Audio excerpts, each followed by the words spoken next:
How about that? Turn 1 Valakut, turn 2 Forest, Utopias for all my forests. Just classic Valakut plays, you know? Oh, that's right. We have actually 4 Valakuts. I'm so used to 4 Valakut triggers being 2 Valakuts triggering twice each, and so I just always yield to the first 2. Today, we're going to be playing some mono green Valakut, as I think is a hilariously apt name to call this deck. What the sweet hell is this madness? Well, that's what we're here to find out today. So, for those of you who don't know, I actually posted a list on Twitter. It was not the first of the leagues I played with a list similar to this, but it was the first one that I decided to post. And I went 4-1 with it. And then immediately, a couple other players started to pick it up. And one of the players that I follow, their name is Tainted Opt on Twitter. They're a Japanese player. They picked up the list, and they actually managed to get a 5-0 with the same idea. Oh, 2 5-0s, my bad. This is the second most recent 5-0 that Tainted Opt has gotten with the list. There's some changes here. People have shown some interest in this deck, so I'm gonna give it a shot on stream here. So basically, the idea of this deck is to be a Primeval Titan deck that has a little bit of the utility of being able to search for things like Bog, or like Cavern or Lair of the Hydra, or just set up Valakuts. But at the same time, we want a deck that's resilient to the decks that are trying to grind. So like Black-Red Scam, for example, or Counterspell decks where like you need to be able to have a consistent stream of card advantage and threats in order to keep up with what they're doing, or to eventually find a Cavern of Souls. Like, these are the kinds of decks that we want to grind against, and Courser will give us additional cards off the top of the deck, especially in combination with Dryad letting us play an extra land per turn. We could be playing 2 lands off the top of our deck with Courser per turn, and that'll help us find our threats, for example. And then the second thing is that this deck is, I guess, kind of intended to play more around Blood Moon than a typical Amulet list, hence why we're playing a whopping 15 forests. I guess technically only, 15 forests and plus 1 Yavimaya to help us be able to tap our fetch lands in the case that we don't want to crack them. Tracker instead of Explore. I could see that. Maybe I'll give that a shot. I don't know that I want to play all Trackers over Explorers, but Explore can be a little clunky, so we'll give 1 mainboard Tracker a test shot here, and I guess play 3rd Force. I think without the forces, the Amulet and Hammer Time matchup can be kind of rough, so we're going deep. Okay, well, I have got it posted, so let's just hop in here for match 1, I suppose. Really, I don't know what to expect from this stream. I've only played this deck twice before, like through 2 leagues, so we'll see how it goes. All right, on the play here. Playing against an opponent with a name much the same inclination as my own, Raging Tilt Monster versus Red Face Menace. How about that? And, I mean, this hand is pretty much great. We have Explore to help us cantrip towards a threat, so, I mean, we're definitely keeping this. Don't know if it matters if we're leading on Grazer or Sprawl here. I guess we probably want to lead on Grazer, just because it lets us get our Valakut into play.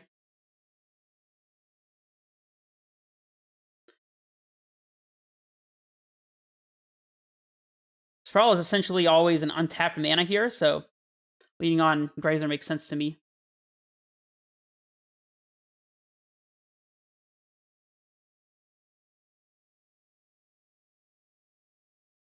Ah, I think I recall you. Yeah. I just saw Mistaken playing against Living End on stream before he ended. I don't remember exactly what match that would have been. I think it was in the 2nd league? No, I think it was the 1st league, actually. Regardless, we'll play Garenbrig here. Anyways, what I was going to say is, he did the tried and true trick of... Sorry, I'm still a mess because I wasn't ready to get started. He did the tried and true trick of just discarding a Titan or a Colossus, you know, going to discard straight off, and then the Living End player just couldn't Living End. I don't see a reason why we wouldn't want Misty in play. I guess if they... I don't think it really matters. I'm just going to put the Misty into play, and the next one we'll play Forest and get our... I don't know what we're going to search for with the Titan, but we'll find out.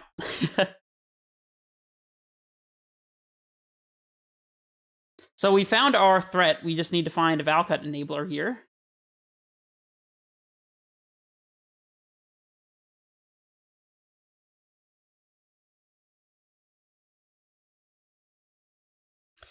Okay, no Valakut shenanigans just yet.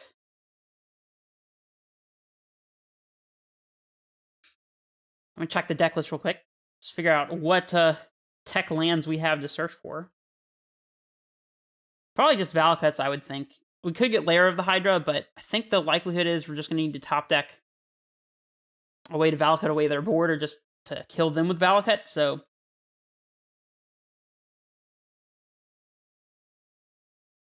Get to keep our fetch in play as well.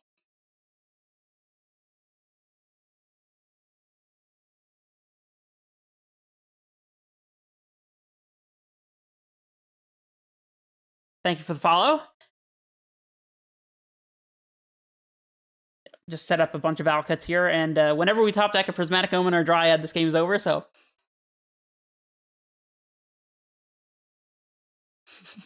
Exactly.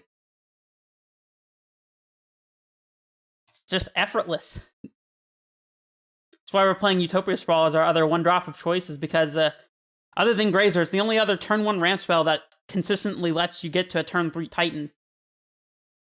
You know, if you're not doing the whole amulet thing, so... I'm gonna fix the audio because I think it's a little loud. I can see it get into the red here.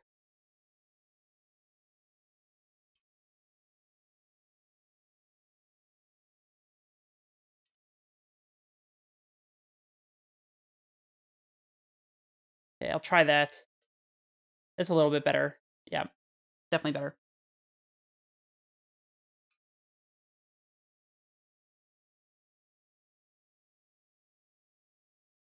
Opponent's got a lot of mana.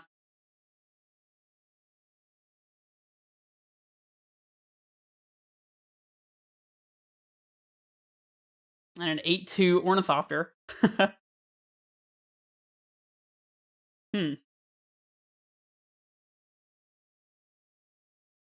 Are we supposed to offer the trade with our Titan here?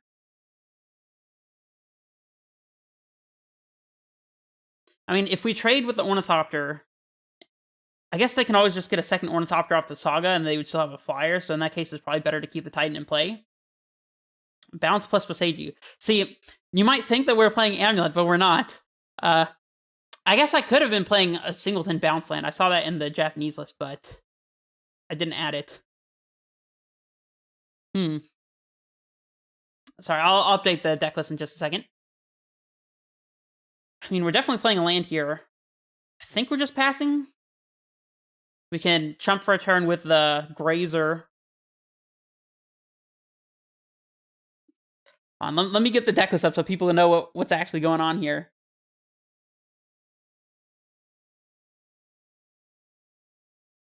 Okay, so it should be uploaded now. They're not even making a token, huh? I guess I'm glad to see that. Getting Shadow Sphere, I'm assuming. We probably have one turn to draw the thing that we're looking for, which is a Prismatic Omen or a Dryad. But luckily, this is a matchup where we have sideboard forces and additional Visages and stuff. Hour of Promise. I thought about that one, actually.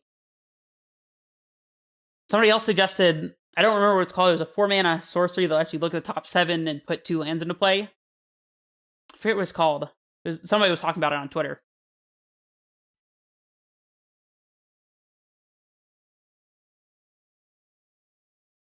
See, the issue is, without... You want things that are threatening by themselves in the case that you have a situation like this where you don't have the Valakut payoff, because anything that just searches for lands doesn't do anything outside of setting up Valakut. So, like, I like it more to have things like Courser or Tireless Tracker than things like Hour of Promise and the other sorcery that I was talking about, because that way you actually can do something with your threats while trying to set up Valakut or whatever. Like, Courser lets you block Ragavans and stuff, or just attack for 2 every turn. Like, Courser's very good against control decks for that reason, whereas an Hour of Promise just sets up a couple lands, I guess.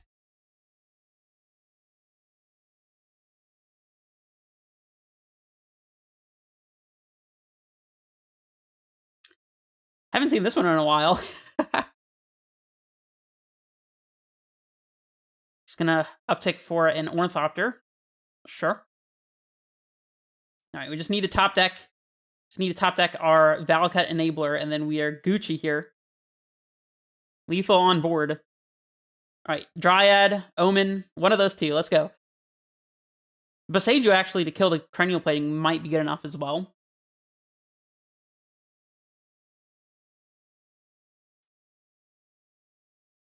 Courser. That one doesn't quite do it.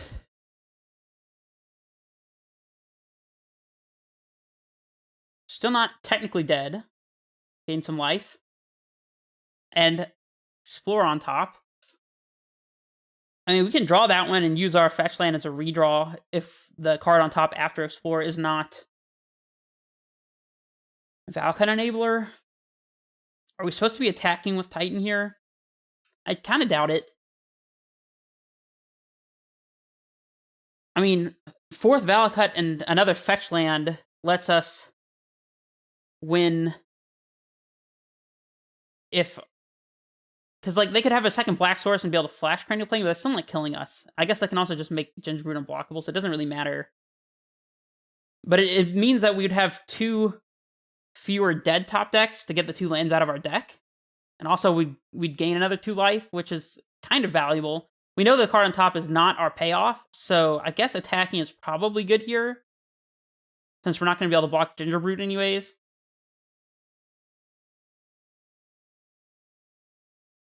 And we get to kill Tezzeret as well. So I think attacking is probably correct here.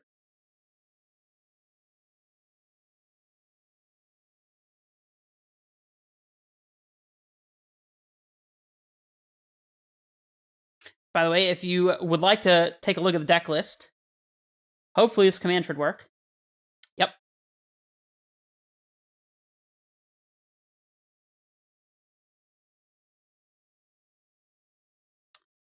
Let's go get some lands.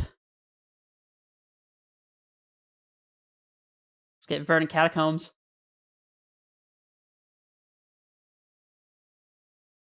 If they want to trade for Titan, that's fine.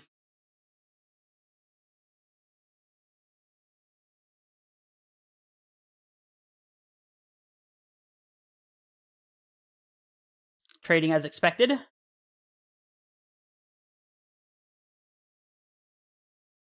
I guess now we're fetching because Courser is not a live top deck.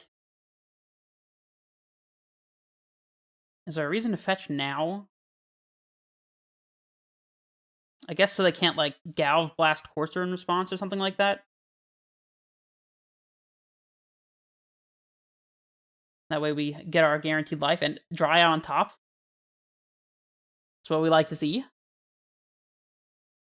So we'll have 8 triggers. So assuming they don't gain any life, we have Lethal sitting on top of our library right now. Feels pretty good.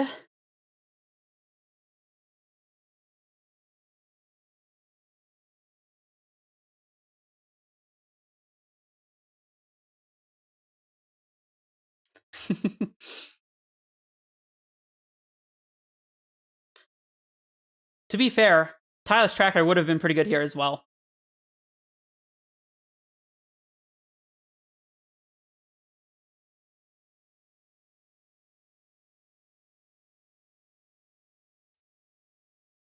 Casual mono green deck with 4 Valakuts in play.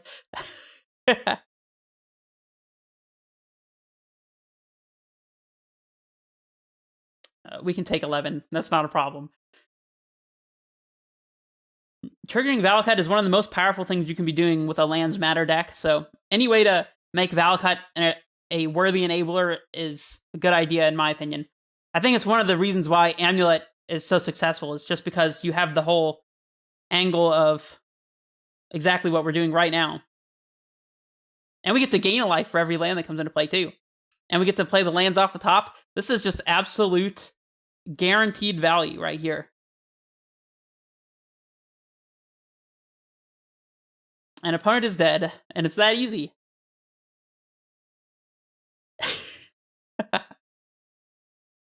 I mean, you can't say that this is not ridiculous, right? This is absolutely ridiculous. Oh, that's right. We have actually 4 Valakuts. I'm so used to 4 Valakut triggers being 2 Valakuts triggering twice each, and so I just always yield to the first 2. We'll name Oof. Oh, they didn't even let us name it. Dang. Well, against the Affinity deck, we have quite a number of tools, I should say, including at least Force Vigor. I don't know if Explosives is great against them. I think it's probably good at deterring them. We want Dismembers. Actually, we don't want Dismembers. What am I saying? We want Boseiju for sure. Why not 7 Valakuts? Yeah, I don't like Vesuva because it always enters tapped. Plus, we're trying to keep a maximum number of actual forests in play so we can reliably use Sprawl. I like to have 14 copies at least, and I think right now we're playing 16, one of them being the Yavimaya, so Tracker's probably decent against them. We need to be able to find our Omens and Titans, so plus there's a possibility that our threat gets countered by like Metallic Rebuke or something, so I don't dislike Tracker. Maybe it's not worth it though. Speaking of, I guess we're probably supposed to keep Cavern. So I guess we're trimming Explorer. Maybe I don't like Tracker that much. Is Tracker better than Corsa here, though?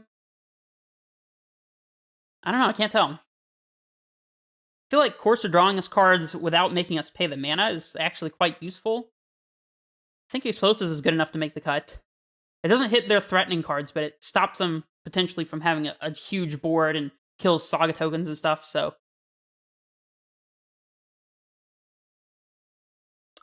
I have no clue whether Courser or Tracker is better here. I think Courser gets us out of range of Galvanic Blast, which is important. I don't hate Tracker, though. I have no clue what to cut. Gotta cut 4 cards, though. We could maybe cut Yavimaya, because we did go up a land. I will just cut 1 basic forest. I think Yavimaya letting us tap our fetches is probably a little more valuable. We'll trim. I think it's better to trim Trackers than it is to trim Summoners Packs, sadly. If we see some sort of extraction effect, then we'll definitely bring Tracker back in, but I think we have to go without it for the time being. Maybe 1 Omen? It's not as good as Dryad, since Dryad lets us actually accelerate into having 6 lands in play, so and the Omen effects are redundant if you already have one, so thank you, That Dirty Ginger, for the follow. I mean, yep, this hand is exactly what we want it to be. Get to play an untapped layer of the Hydra. Next turn, not this turn. Gotta lead on that Utopia Sprawl, you know?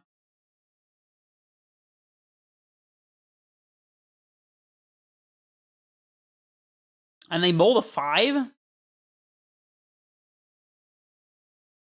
just gonna let them do whatever they're gonna do and try to hardcast for us, probably.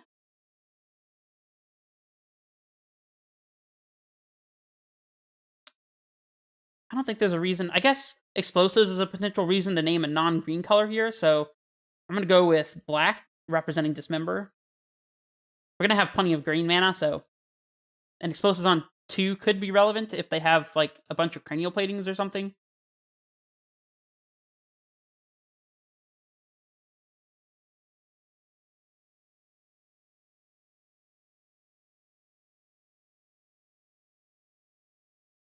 Another Saga. Maybe we're supposed to be hitting these Sagas now. Force pitching our only threat feels real bad, though. Plating. If we're going to force, we can always wait 1 more draw step and see if we can draw a redundant green card that we don't need. Or, you know, just not. That's cool too, I guess. Well, we can Boseiju a Saga, and then hardcast Force the turn after, which I guess is going to be the play. I guess we're supposed to do this in draw step. Although they can float and be able to activate this Saga if we wait till draw step. Nah, we're supposed to do it now then. I'm sure they have something else to do with their mana, but better to not give them the ability to float colorless, search for a land, and then use those 2 to activate the Saga that would be going up to 2, so I think I prefer this. We will send them back to the Stone Age, but at our own pace. I don't like pitching my Summoner's Pact for that effect, you see? Trying to win the game with the Summoner's Pact, you know? I'm not scared of this board state, so not yet at least. Yep. We're just gonna kill the construct in the saga, and I think our opponent is like 0% to win.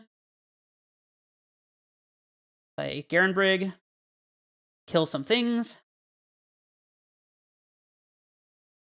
And the next turn we'll just pack for Titan. Put some Valakuts into play.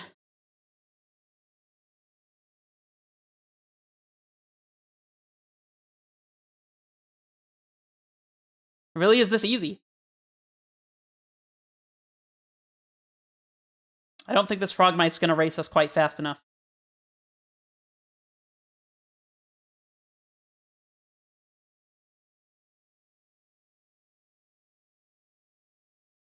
Here's a Primeval Titan that I would like to put on the battlefield. Does it resolve?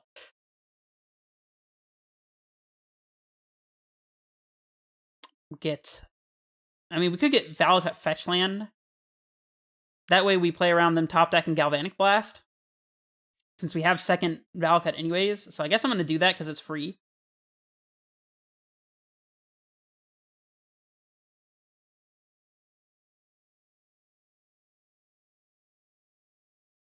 What makes this better than Titan Shift? Well, the answer is fun.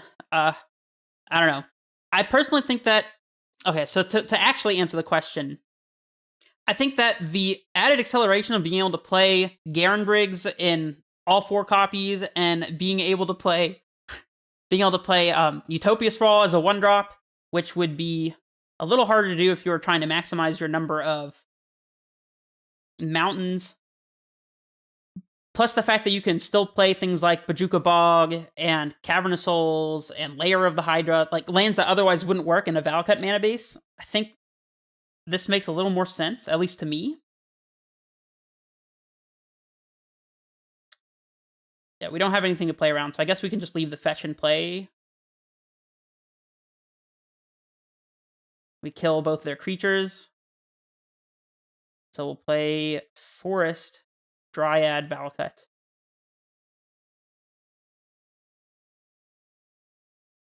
It's not lethal quite yet, but this looks like lethal to me.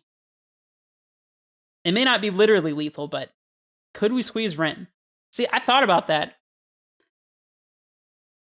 I feel like it's potentially possible. I don't know. Splashing Red requires playing like Stomping Grounds and stuff and a more painful mana base. But we're already playing a bunch of fetches, so just putting a Stomping Ground or 2 in there over a basic Forest, and even going up to maybe as many as like 8 fetches, is feasible. It does make you a little bit weaker against like Blood Moon, but I think it's fine. But yeah, I mean, we're so far ahead of this game because we had turn 1 Sprawl. We were able to sprawl into like a turn 3 Force. You know, it's really hard to find actually good acceleration in Titan Shift just because of the fact that everything needs to be putting a land into play, whereas... And we win the match. Cool. Basically, everything that you have available for Titan Shift is focusing on putting lands in play because that's what it needs to be, but you can't like play the ones that are best for speed, and I think that being able to play Utopia Sprawl is a big bonus. I don't know, maybe Titan Shift could be playing Utopia Sprawl. Maybe that's not quite explored enough, but anyways, we'll update the record to 1-0 and jump in for the next match. How's it going, Fatal Gaming? Just built Jund, huh? Oh, and thank you, Fevered Mind, for the follow. How dare you not be already following? I'm unfollowing you on Twitter. It's over for you. This hand is 2 lands or 1 Garenbrig away from Titan. But we get to play a turn 2 Dryad here. And we have Cavern if we're playing against a, like, more interactive on the stack kind of deck. Thank you for the follow, Fatal Gaming. I think we're definitely going to keep this. If we just, like, don't manage to hit lands or don't manage to find a real threat, then we'll be in trouble, but this is no unfamiliar territory to me. This is a common scenario that you see in the case of playing Amulet, so I'm going to put the Slayer into play to make sure that we have all untapped sources. That is another benefit of playing mono green as opposed to the red green Titan Shift list. Is in red green, some of your lands are going to inevitably enter tapped, whether they're the cycle ones or the Cinder Glades that don't always enter untapped. The deck list you can find. Oh, you're saying, would I like to see your Jund list? Sure. Send it. Speaking of Jund, Tracker's pretty good here. Are we supposed to expose it to a potential removal spell or just hold on to it? Might want to save the Yavimaya in case they are playing green. So I guess we're going to play Cavern Naming Giant. And then we're going to wait on Tracker until next turn, I think.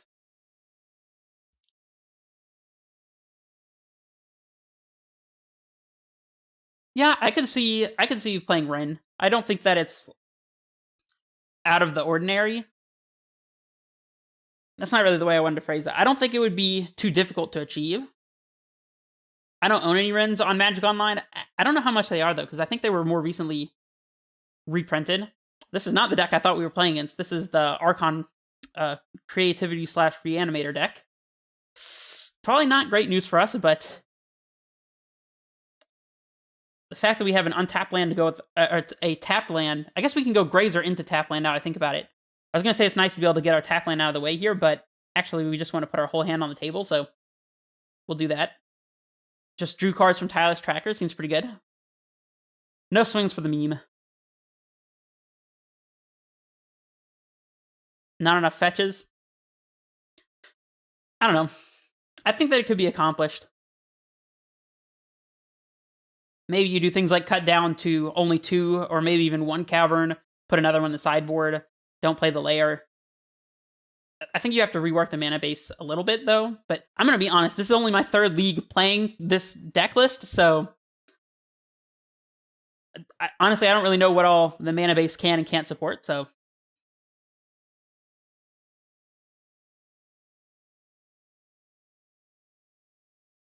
Prismatic Omen is a great draw.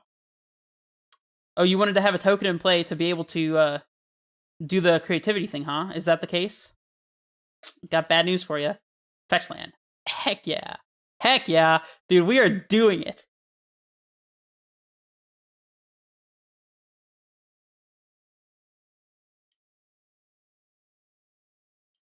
Hey, Fatal, where did you post the deck list to? Did you, like, share it on Twitter or something? Because if there was a link, I don't think it went through, at least on my chat. And we're going to leave this fetch up so that we can kill their token that they want to crack a fetch land for. They get Dwarven Mine and they try to creativity it, and we just say, heck no. We're only 1 land drop away from having Lethal here, by the way. If we could fetch and then track, I guess Tracker would put them down to 6, and then they'd be at 3, so very close, but it's okay. And we can even tap this fetch land for mana, thanks to the Prismatic Omen. The Mox Field Link. I don't know if I saw that. Oh yeah, I saw it. Sorry, chat moves a little too fast for me sometimes.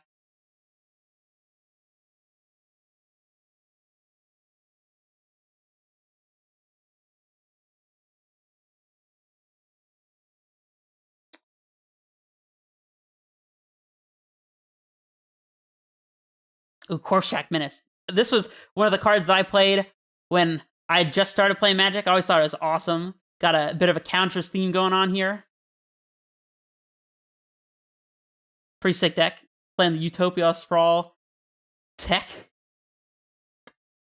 Nykthos, of course. Seems like a pretty sick deck list.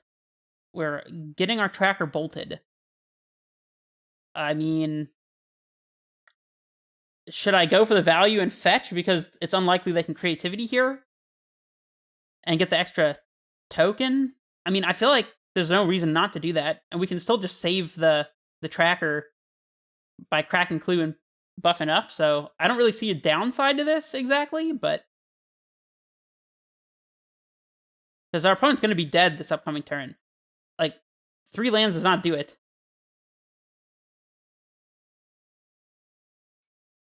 And I think we are supposed to draw, even though they could potentially reanimate an Archon here if they had a way to discard and the reanimation spell. Our Tracker will not die.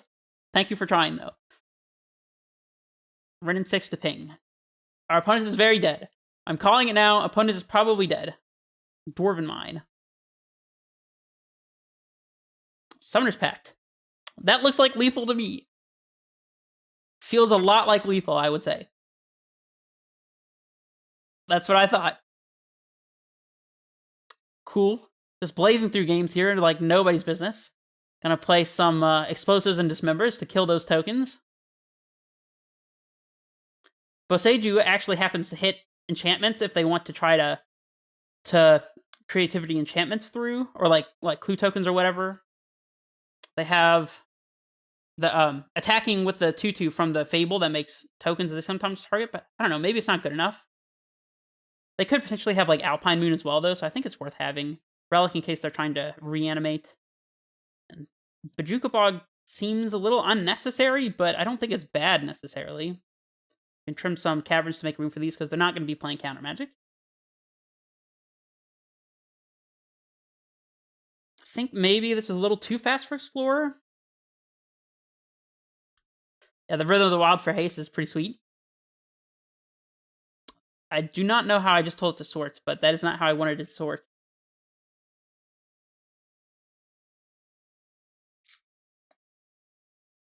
I feel like there is some likelihood they have a way to get rid of our Valakuts or Titans, so having Tireless Tracker as a backup, that ain't too bad, but honestly, I don't know if we're winning.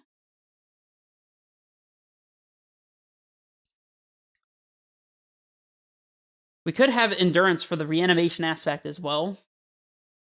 I don't know if I love it, though. I mean, we can always have one as a pack target, but I mean, I'm already struggling to figure out on cards to cut. I don't think that we can afford to bring in Endurance also. I guess Course is a little slow against them. Honestly, Tracker's kind of slow too. As much as we just won with Tracker, I think it's better to have a couple Endurances. Run it this way. Just try to win by getting Omen or Dryad and Titan into play. Keeping all of our 1-drops for maximum acceleration.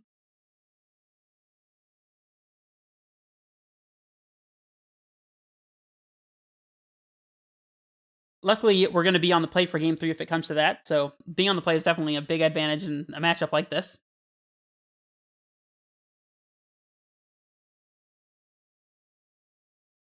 I would go as far as to say that on the draw, we probably have an unfavorable matchup against them, but on the play, I feel like we have more of a chance. I don't love this hand either. We have no acceleration. I guess we have Endurance to deal with the reanimation side, but honestly, we're probably just losing the creativity side. We could top deck a Grazer or Sprawl, and that makes this hand a little better. I think we can afford to mulligan once. The classic Sprawl but no forest hand. If we top deck a forest, we actually get to play a turn 2 Sprawl into Omen. Probably bottoming redundant Dryad as well. I think I'm keeping. Kind of close, but...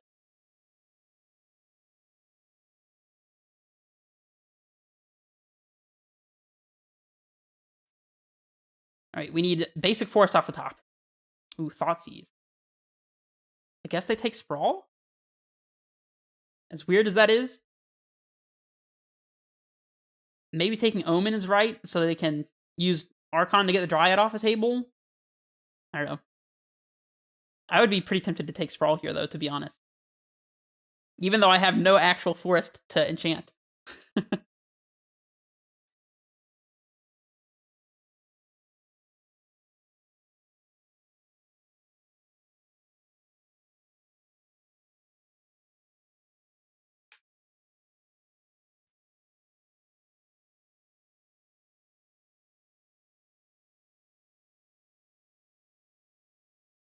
Our opponent is tanking very hard. I mean, I can't blame them because, like, how many people have Thoughtseize and seen this assortment of cards? They do choose to go with the Prismatic Omen, which makes sense to me. We'll play our Garen Brigand Pass. I guess if we play Dryad and then Sprawl one of our lands, that means that if our Dryad dies, our Sprawl will fall off. Which is, interesting. I will admit, this hand is not fantastic, but... not much we could do here. Well, we'll just play Valakut and pass. If our opponent fetched for a forest, then we could sprawl their forest for them. It'd be very kind.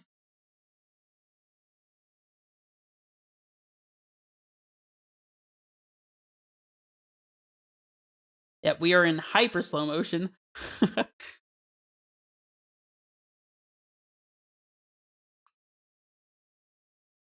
I still feel like a single untapped forest makes this potentially compete. Because if we draw forest, we play forest, dryad, Garenbrig, Utopia Sprawl, and then we have Titan the turn after if we draw it. Like, that's reasonable. If we just have to play a tap land and pass this upcoming turn, it's not looking great for us. Or the second Utopia Sprawl. That's fine too, I guess. That works. Perfect mana base. Our opponent didn't have the creativity, huh? Okay.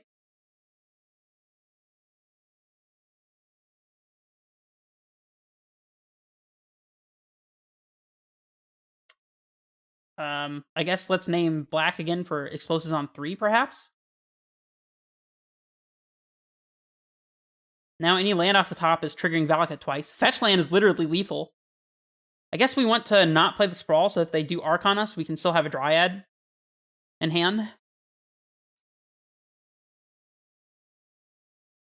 Because even if they Archon, we can discard the Sprawl, sack the Dryad, top deck fetch land and play, or any land and play Dryad into land and kill their Archon, so, like, we have a plan here. And our opponent's very close to just being dead as well.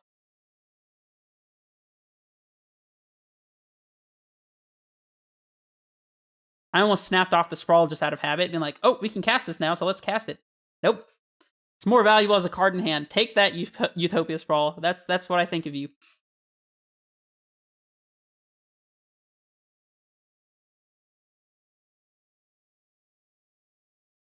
They're killing our Dryad.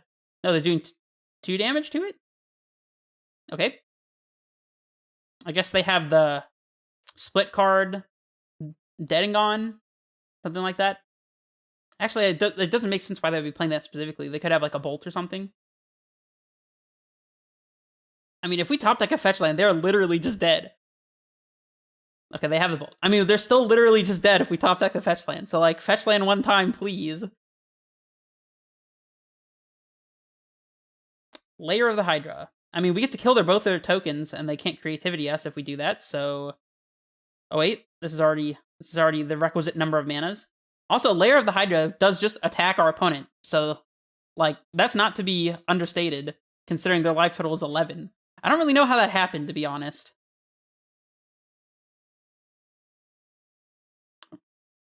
I guess maybe we were supposed to play Sprawl there, but... Terminate. You got it. Right? Endurance. Well, this is 3, so we could get in for... Is it 2 with the Hydra, I guess? 1? We can get 1 point of damage out of this Layer of the Hydra. We might be able to do a little more than that. Actually, we're not doing more than that if we cast the Sprawl, but...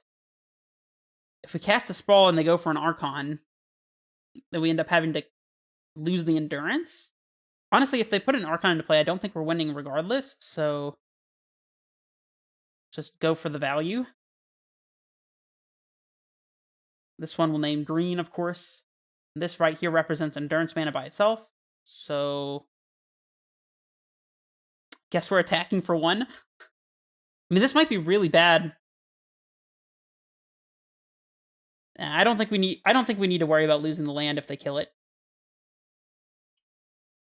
Why am I saying this is 1? It's 2 damage, right? Okay. I mean, putting them to a multiple of 3 is relevant.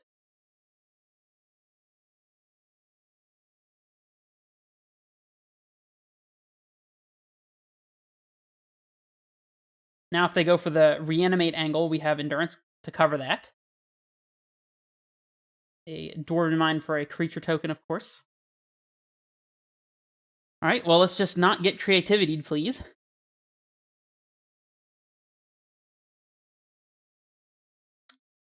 No creativity? So you're saying there's a chance. And I think we're just targeting them. There's no real reason to shuffle. I mean, I guess maybe shuffling these back in is better if we top deck exactly a Valakut enabler into a land or something like that, but does this have trample? It does not. So playing the Garen break doesn't really matter. Let's see. We have 3, 4, 5, 6, 7, 8. So that would make it a 7/7 creature, which is sadly short of forcing them to chump block. Oh, I guess they have a chump block if we attack with both anyways. I think we want to hold the castle in case we top deck a Dryad, so... Or Prismatic Omen. You know how it be. Just turn our land into a 6/6 creature. Seems pretty good. Can't get this out of Titan Shift. You see what I'm saying?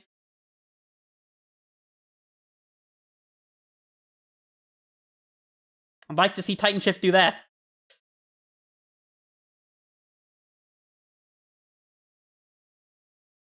They have Fable.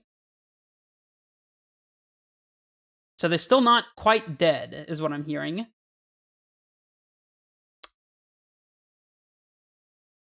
trying to decide if it makes sense to play the land. I guess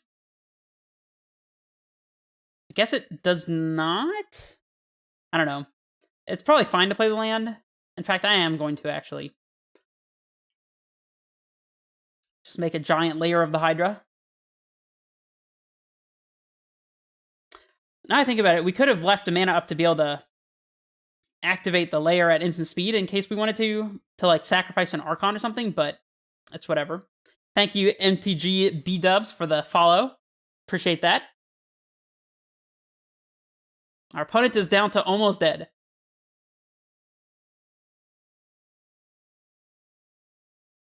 Even if they Archon here, they probably just have to, like, chump block the layer, so... Yeah, layer does need trample. It feels like it would have trample, doesn't it? So they do persist into the Archon, which is sad. I think they might just be in chump block territory anyways, though. Like, we might just be eating this Archon for breakfast, thanks to our measly little layer of the Hydra land, you know? Unless they have a way to, see, if we activated it, leaving green to play the Grazer, it would be a 6/6, so... I mean, yeah. Let's just hope they don't have something to kill our layer. This way we get to play Grazer as well, so...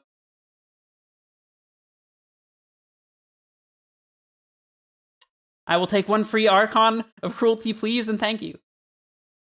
I will be having what you're having. I think we do want to just play the Grazer. I don't really see a reason to hold it, so...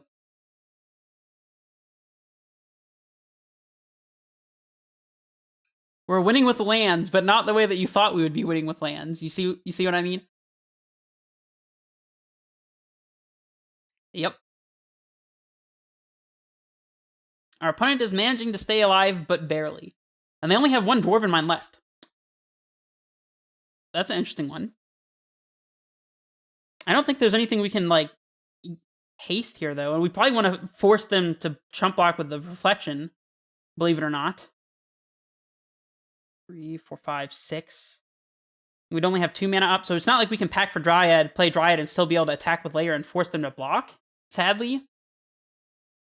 I mean, if we just put a Titan into play here, and they creativity for 2, we probably just lose. I actually think it's right to go with the Layer instead. Which is kind of weird, but unless they kill the Layer. I guess killing the Layer is the worst possible case scenario, but we know they guaranteedly have a 4th Dwarven Mine unless they've drawn it. So I think we need to force them to chump block. See, this would be... Nah, we need one more. For X equals 6. No, we can do it for X equals 5 and still be able to keep the Layer as a 1/1. Although I don't really see why we'd want to be able to sacrifice it, but... Now let's just go out with the Layer. I don't see a reason to leave up a Layer activation. Keep trying to think that I can get cheeky with the... It's okay, we'll just activate Layer at instant speed and sacrifice it to Archon. That will be relevant if we do eventually get a threat into play, but now if we top deck any land, then we have lethal outside of just attacking with layer by packing for a Dryad. It's a very strange game. Hey, how about that? Well, that means that we are now 2-0. Actually, 4-0, I should say. Let's hop in here for match 3. Just killing it with a nice little brew. On the play, love it.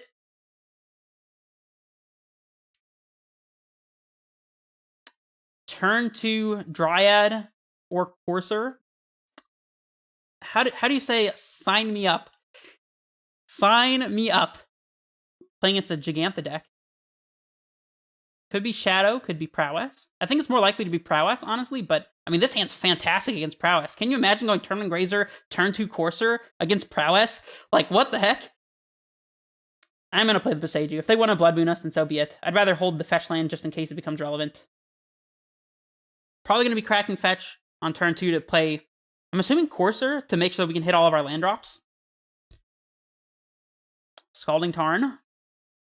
Steam Mints. Still anybody's game. Could be Prowess, could be Shadow. Looks like it's probably more likely Shadow then. I don't know, Prowess might still play Dragon's Rage Channeler. Interesting. Well, we could explore here and try to spike another land, but nah. Nah, I'm just going to play Courser. Please don't kill my Courser with Prefix. Thank you. We like to see lands on top. That's exactly what we want to see, actually. Right now, I'd like there to be exactly 3 lands on top, so we can go land, Dryad, land, explore into third land. More channelers. Blech. Utopia Sprawl. Gross. Well, I guess we're supposed to explore. That way, if there's another land on top, we still get to play Dryad. I think that's right. Well, there was not another land on top, which is sad, but we still get to play Titan this upcoming turn, so it's not all bad. We'll name green.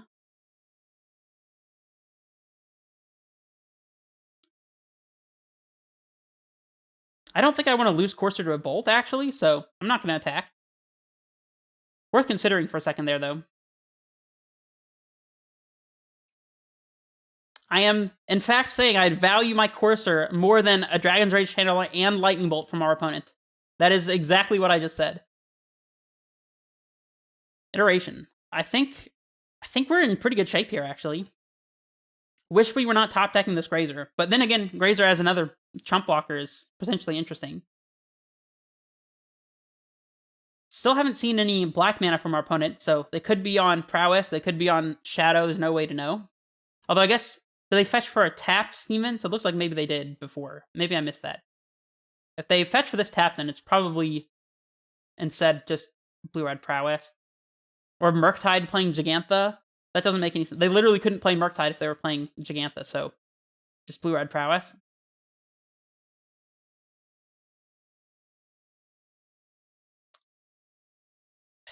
Does it matter if we block? I think I'd rather save the Grazer in case they go off with like a Swift Spear type turn.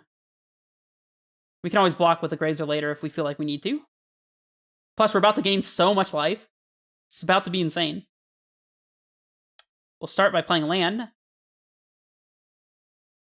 If we play Dryad into Lair, it'll enter tapped. So sadly, we were not going to be able to Titan if we do that. So let's instead cast a Primeval Titan. How about that? I like casting Primeval Titan. I don't know about you guys. Get a couple of these Valakuts into play. We could get Valakut fetch land just in case. I don't think there's anything really to play around here. I'm just going to get double Valakut. Land on top is actually great to see here. And we'll play Grazer as a chump blocker because it could matter.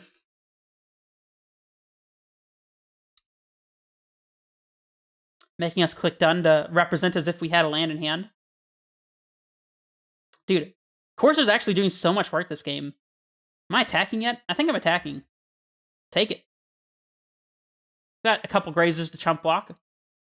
Honestly, we can even just let our Titan die at this point, and it probably wouldn't matter.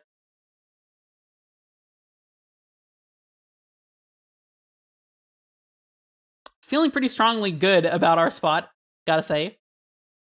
They bolt us. Bold statement. Going to 14. We literally just countered that lightning bolt by putting some lands into play like 2 seconds ago, so.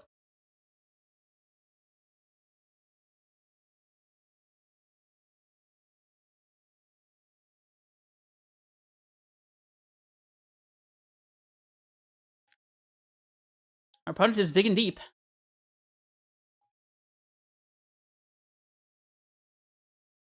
I would love to find a fetch land off the top of our deck. So we can play Dryad into fetch land. And then if they had like a Vapor Snag to bounce Dryad, we could fetch in response and kill their creatures. I think if that happens, there's like literally no way that we lose. I do see the utility of having one bounce land in this deck though, because right now if we had been able to search for like Susney Sanctuary or something and a fetch land and then pick up the fetch land, we could play Dryad into fetch land or fetch land Dryad into Castle Granbrig even. And there would just be no way for us to lose, I don't think, but I'm just taking the double box at this point. I feel like if we untap with everything we have, we're just going to win, so.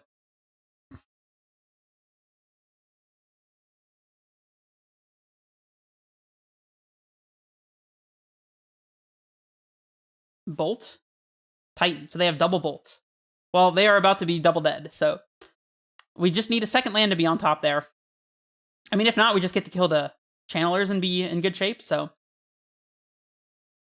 Just need the land half of our deck to pull through underneath this Castle Granbrig, you know. What? They just bolted the Titan and passed? Excuse me? Okay. Well, let's go to combat and send in with the crew. I mean, nice lightning bolt, I guess. They were proving a point. And we'll just get honestly it's just double Valakut. I'm not gonna make it more complicated than it needs to be. Courser literally obliterating our opponent here. It's actually insane how much this Courser has been completely owning them. We're still at 16. How are we at 16? That's not fair. And you know we're going to kill a couple of these channelers if we can. Although technically we're not going to actually kill them because it'll be still on the stack when our opponent goes to less than 0 points of life. But oh, they're all individual triggers too. You know what? It's okay. We'll just do the mandatory clicking. Cool. Just making it look easy over here, you know. Explosives, get in here. Dismembers, heck yeah. Endurance is really good against DRC, so I think that makes sense. Boseiju for potential Blood Moons makes sense to me as well. I don't think our opponent's likely to play any actual counterspells. Like, they could have Aether Gust, which would make sense, but there's no way that they have, like, literal actual counterspell or, like, Mana Leak or something, so I think boarding out Cavern makes sense here. Probably want Relic as well. Sprawl is probably good for the acceleration. Explore is a little too slow, though. Green Valakut artwork, that would be so sick. I don't think I like Tracker against them since they just, like, literally kill it the second it hits the table. They could even just play Lava Dart and flash it back and kill our Tracker, so I'm not really about that life. Prismatic Omen seems probably really good against them. I'm always tempted to cut a Prismatic Omen because they're dead in multiples, but the likelihood that we're going to draw multiple Omens is pretty low. And I think being able to fit it easily into our curve is going to be important, like having turn 1 Sprawl, turn 2 Grazer, or another Sprawl into Omen could be like a thing.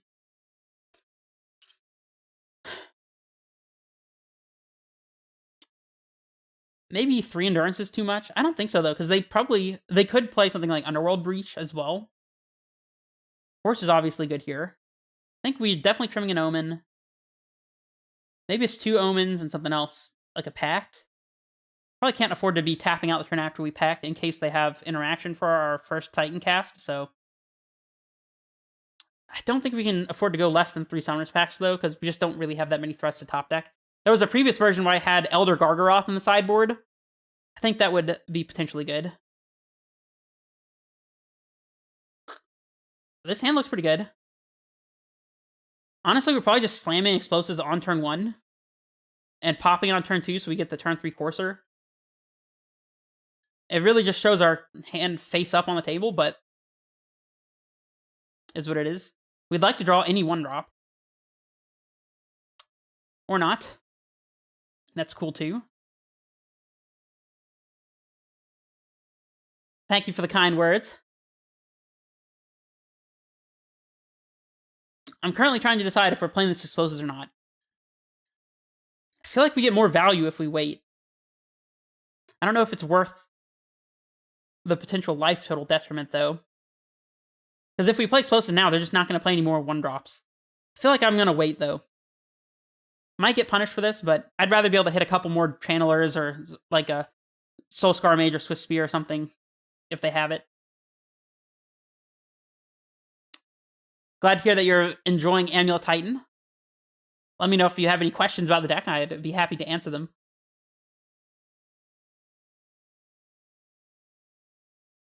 So we are getting rewarded in the sense that they played another 1-drop to get swept up by explosives, but it's kind of a lose-win situation, if you see what I mean. I need to stop saying that. I've said that like 5 times since I started streaming today.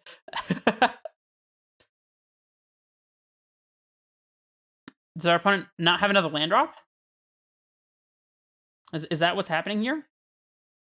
If our opponent misses land drop number 2, I feel quite good about this. No, they have a land drop, of course. White mana. Did not expect that one. I don't know what that means. Prismatic Ending? Wear and Tear, maybe? Utopia Sprawl. Or Titan. That's kind of the opposite end of the spectrum, but, you know. I think I'm still not playing Explosives. Although, I guess if we play Explosives now, it does not play into Spell Pierce. We get got if they have exactly something like Shattering Spree, but they really shouldn't be boarding that in against us, so... Oh, yeah, I mean, we get got by Wear and Tear as well, but... I mean, if they have... I feel like it's more likely they have Spell Pierce against us than anything else, so...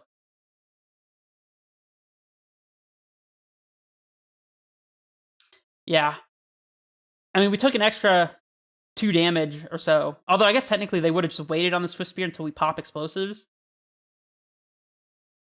This did definitely cost us a decent amount of extra life points, but hopefully keeping them off of threats in play is going to be worth it. In fact, we don't even have to crack it on our turn 3. We can wait until their turn after attack phase, or even till instep, depending, so that they have 0 threats in play the turn, the turn after. I mean, fishbowling is a good way to practice Amulet, in my opinion. I think it's quite useful. Mutagenic Growth. We're taking a lot of damage here. Maybe getting hyper punished for playing the Explosives on turn 2 instead of turn 1. Don't know that it could have been avoided, though. I mean, if they're not getting Delirium, this is better for us, though. But, I mean, imagine we had played Explosives, could have popped it this turn, and then had Courser this turn, you know? We'd be able to block one of these things. Feels kind of weird. And now we have to pop Explosives immediately if we want to play Relic, which I think we probably do want to play Relic. I mean, we could just wait.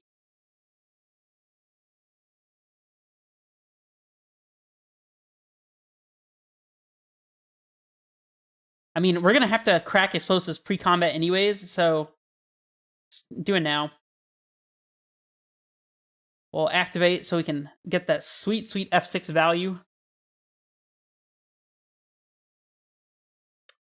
We're close to dead, but I think Courser might stabilize us here, actually.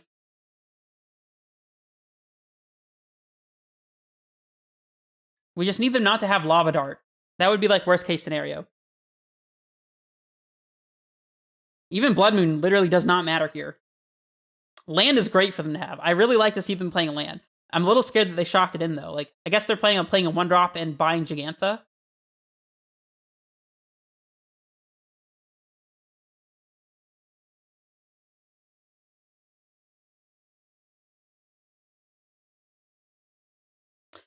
By the way, everybody in chat, give a nice warm welcome and thanks to Mistaken for suggesting we start playing Courser and Amulet, because that is ultimately what kickstarted my idea to brew this deck in the first place, was finding a deck that takes full advantage of Courser.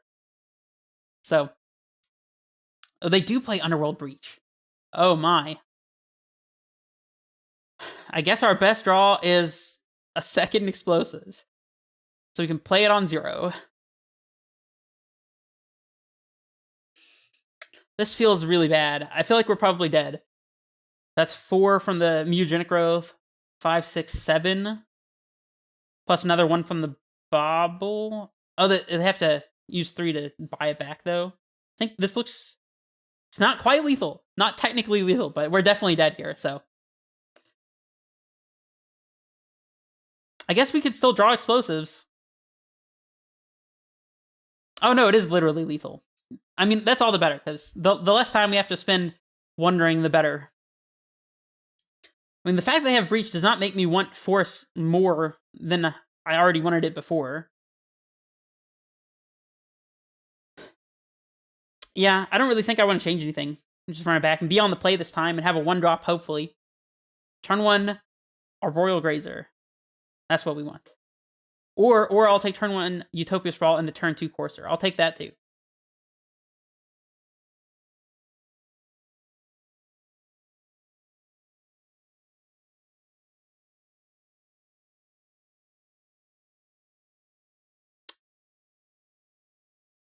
Can we get a good hand? We got to have a 1-drop. Hand's lacking a couple lands.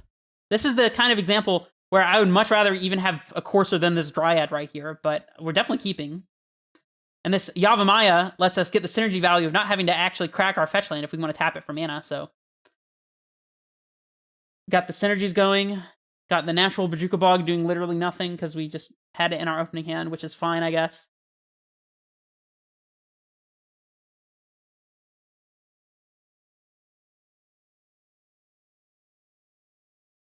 By the way, if you guys are not currently listening to music as this stream goes along, you should know that I am listening to music. You just can't hear it because I don't want you to hear it.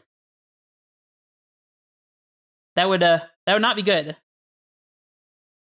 I guess we're playing Dryad here, waiting to get more value from our Endurance since their graveyard does actually matter. A link for the deck list. Well, I'm glad you asked because you can find it at right here.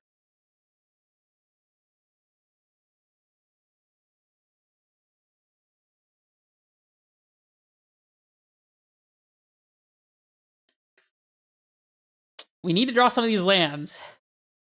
That would be great. Actually, Courser might be a better draw than actual land, assuming we have at least 1 land on top. If we top deck Courser here, and then play Courser and get land off the top, we are winning this game. I'm calling it now. And people want to cut Courser from this deck. I don't get it. Courser is so good. More Soul Scars. I mean, at this point, Engineered Explosives is looking pretty nice, too. Courser. You know what? I'll take a land. Land is perfectly acceptable. I think we're holding up Endurance here as a surprise blocker. Don't want to lose Dryad to Bolt, so I'll just pass.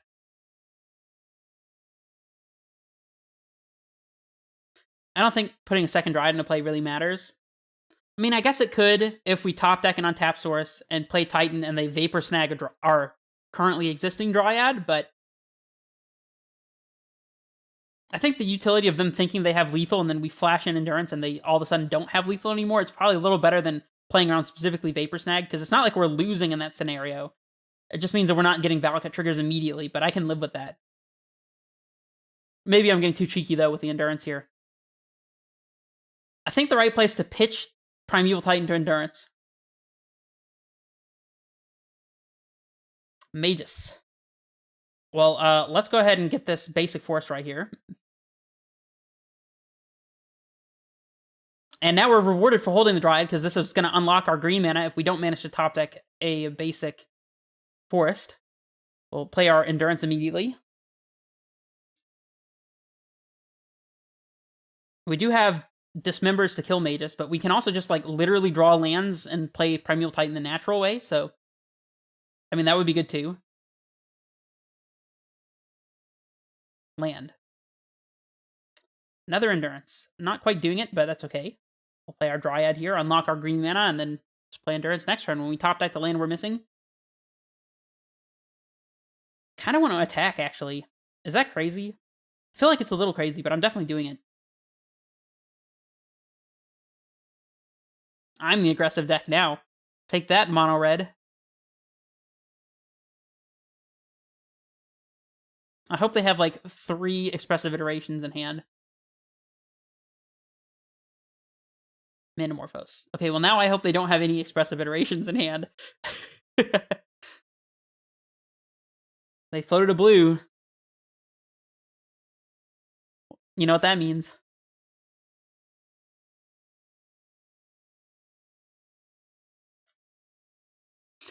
I just ate my own words. Honestly, I can't even complain. I basically asked for this. Mishra's Bauble. I mean, they're going tall with these creatures here, but we're gonna chump. We might even block with the Dryad that's not unlocking all of our mana, just to save the life points. I feel like that's not unreasonable. Would you like to attack with Magus of the Moon? Please? Unfortunately, I do not have a set streaming schedule, and the reason is because I'm in med school. The only reason I'm streaming today is because we literally just had our last finals of the semester today, and I'm today starting on winter break, so I'm going to be headed back to my hometown tomorrow, and it's been a while since I was able to stream, so I wanted to hop on and make some content. But unfortunately, I can't make any promises for like specific days and times that I'll be streaming, so not quite a doctor yet. No, it's gonna be a bit of a journey. Oh wait, that's not the right Dryad to block with. Block like this, I guess. I mean, do we even want to unlock our opponent's mana here? Because, like, if they do have more expressive iterations in hand, their Magus being in play is actually good for us. But I think we just have to take the Magus out of play. Not get too cute with it. If they want to kill the old Dryad that's not actually unlocking our mana by using a Bolt or something, I'm fine with that. Mutagenic Growth. And that's another 2 points of damage that we're not taking, so it's fine, I guess.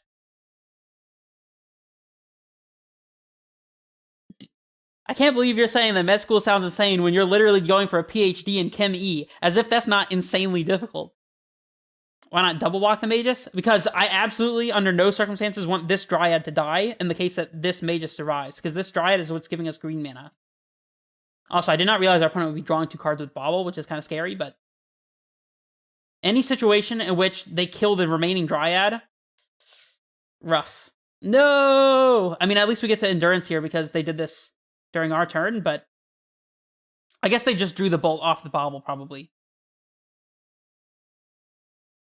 Also, tapping this basic forest was wrong. I should have tapped this for a green set and left the basic forest up in case we top deck specifically, what's it called? Utopia Sprawl? Or a Grazer? How's it going, Sad Taffa? Glad to have you join us.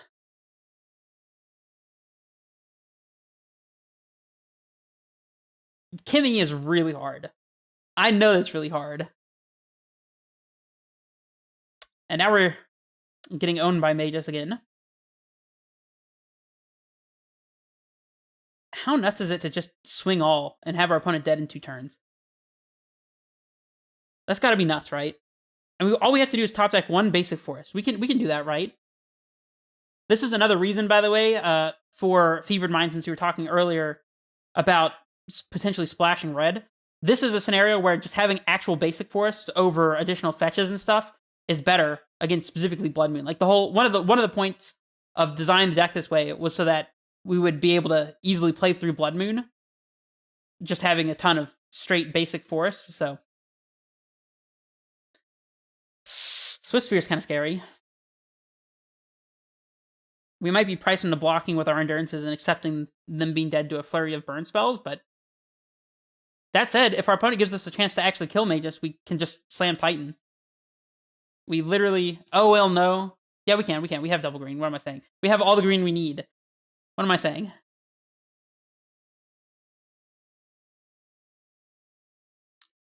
Storm count 1, guys.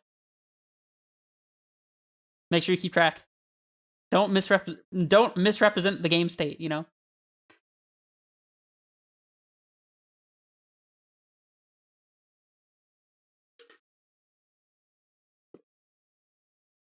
Oh, that was awful. This drink has been sitting here a little bit and all the ice melted. Oops.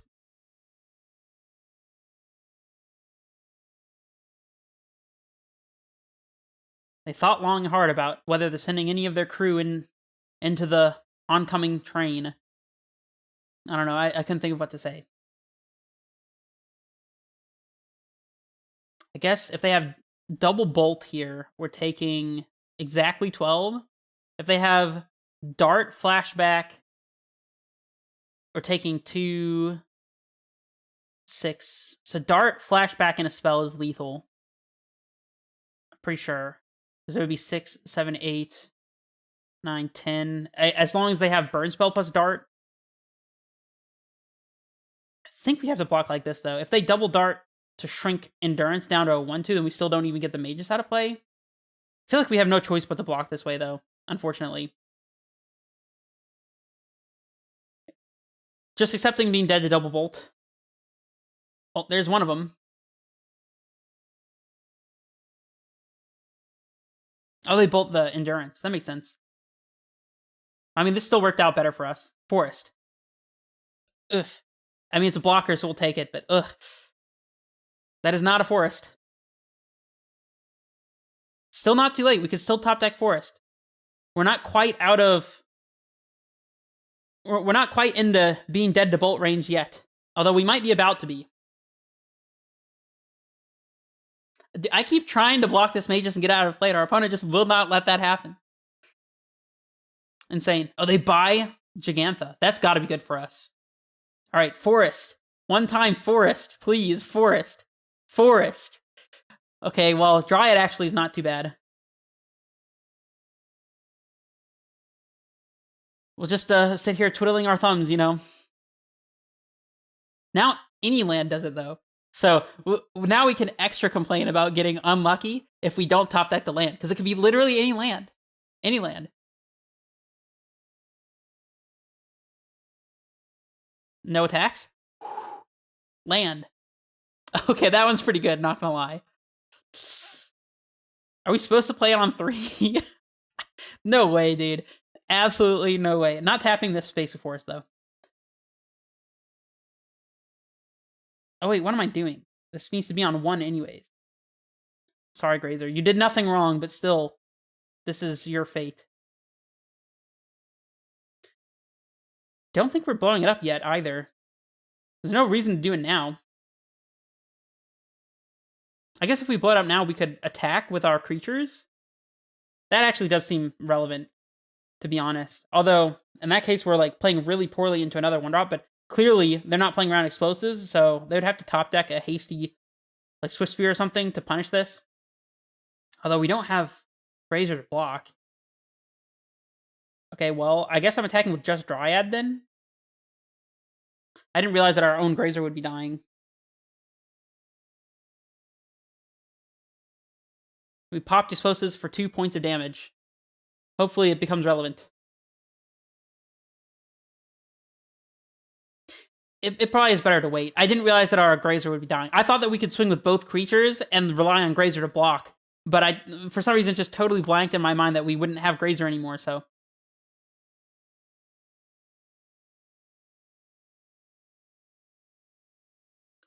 I mean...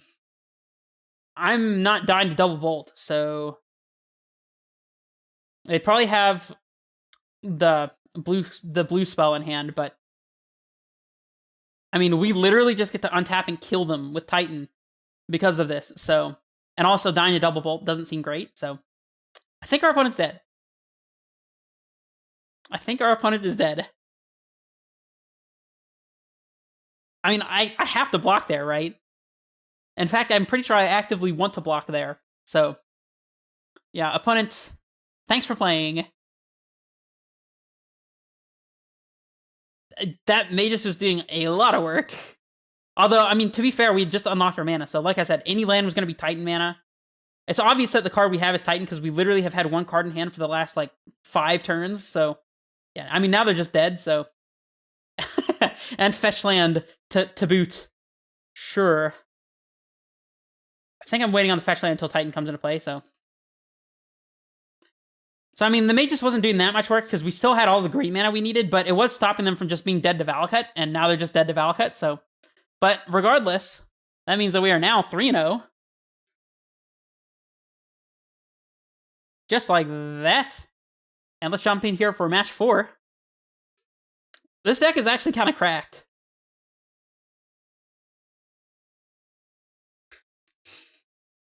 This hand doesn't have any ramp. Like, there's nothing objectively wrong with this hand other than the fact that it just does not do anything until turn 3. Even on the play, I feel like that's maybe not good enough. If our opponent's playing a blue deck, then this hand's amazing. Not only because it has Cavern Souls, but because it has Valakut already and it has, has double threat. In addition to the Dryad to go along with the Valakut, like, what is Murktide? Yeah, we eat those for breakfast. I really want to mulligan this. My opponent says, hi, good luck. I'll say you too.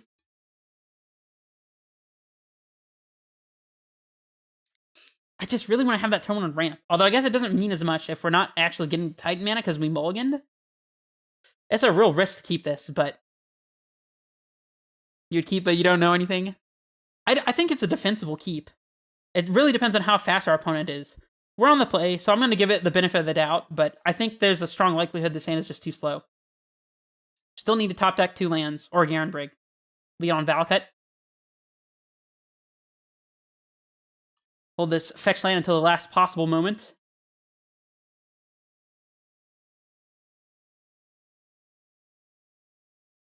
This hand's definitely a questionable keep, I will say. Oh! That's a blue land. That is the opposite of the deck that I was expecting, though. This is not a good hand against Hammer, I don't think. We could still top deck Utopia Sprawl or something. Said rewarded too soon. We did top deck Utopia Sprawl. Unfortunately, does not mean that we can actually play Dryad here, but at least we get to pay the tax and play around the Esper Sentinel, so. How about that? Turn 1 Valakut, turn 2 Forest, Utopia Sprawl my Forest. Just classic Valakut plays, you know?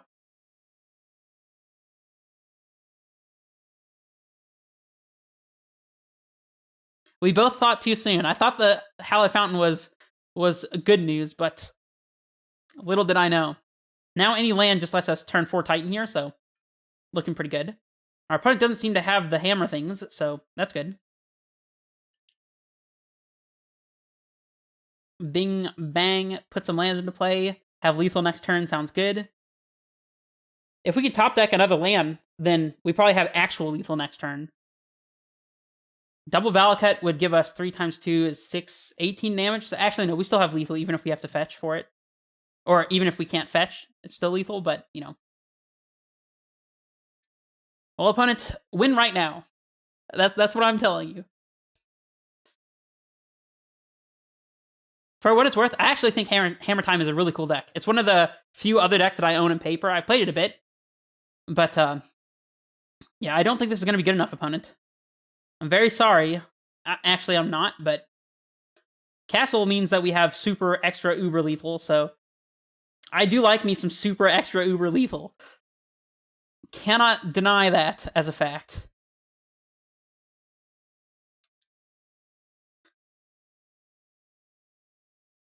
Let's get a couple more Valakuts and say lights out to the opponent. Thanks for playing.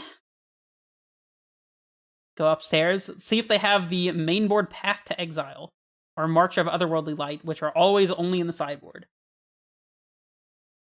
Or will the stack magically disappear along with our opponent's life total?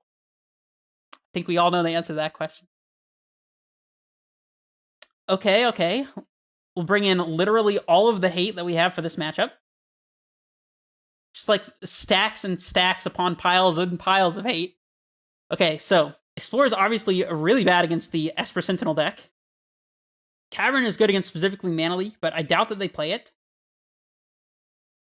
And if they do play it, I mean, I guess we just get got. I don't know.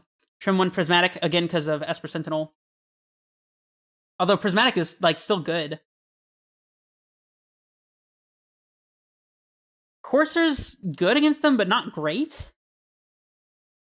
I think we can trim 1 Pact. Although, I mean, it's really important to actually have the Titan. Oh, the Tracker, actually, we don't want. We don't want Tracker. Of course, the reason we're bringing in Dismember here is because they could have things like Meddling Mage, or Lavinia, or or we need to kill like a Pure Steel Paladin or a Giver of Runes that's like letting them attack through our blockers, things like that. So I've heard some Amulet Titan players, they're like, no, I don't bring in Dismember against Hammer, and I just completely disagree with that philosophy. It always hits something, and sometimes it like really saves you against. I mean, this hand looks good. Sometimes it really saves you against like a Meddling Mage or something that you otherwise couldn't beat. So I think Dismember's good. I mean, I'm definitely keeping this one. Might just be packing for Dryad, to be completely honest. Playing Explosives on 1 on turn 1 here, absolutely. Boseju's a fantastic pickup. We can lead on Lair and still be able to play Forest and to sprawl our Forest if we wanted to this upcoming turn. Although, obviously, we're probably just going to be popping Explosives, but I'm just going to play the Explosives. Because if we draw another 1-drop, we're probably not playing that 1-drop, so...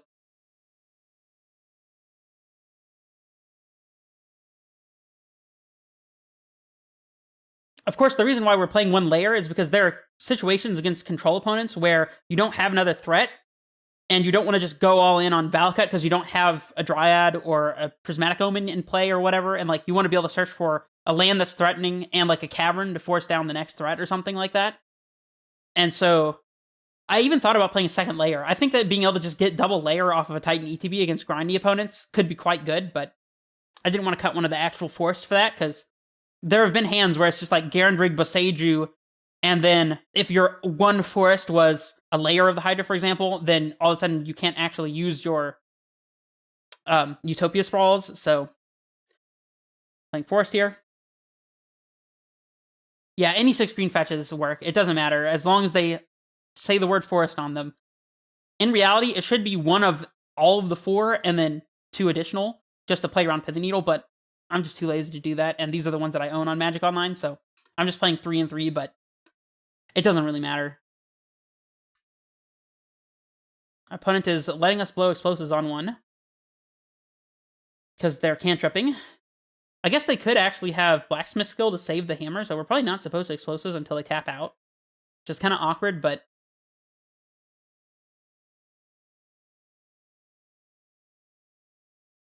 I don't think there's a reason to pop Explosives in response to any of this. I think we just are not going to be able to beat skill. More 1-drops into the Explosives, I'm very, very fine with. They very clearly want us to pop this Explosives, like, pronto. I mean, it looks like we're taking 10 here. Because, like, I guess the right place to Boseiju this? Now, if we pop now, and they have to make a mana with this Pure Steel, I don't know if it matters. Explosives now to deprive them of the mana is probably better than using Boseiju, and we can just untap and Boseiju the hammer after they save it, so this is fine. I guess this... Yeah, there's nothing really that this plays into other than skill, but... And they do have the skill, of course. And then we just get to untap and Boseiju the hammer. I mean, they still have another hammer on the way with the Saga, but not much we can do about that.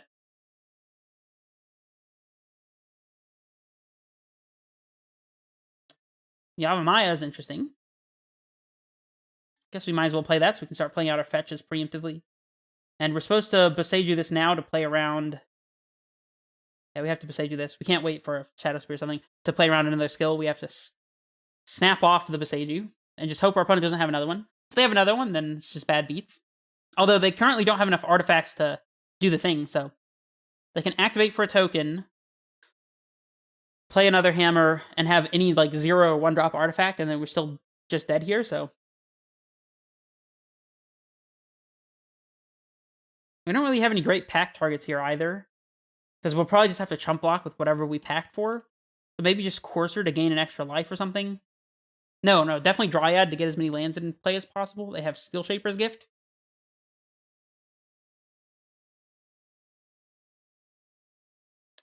Oh, and Sigarda's Aid. Okay, they got us.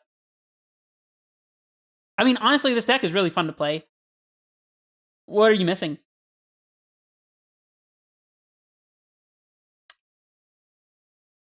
I guess we could have had Dismember here. Remember what I was saying about Dismember? All right. Well, let's just go to the next game.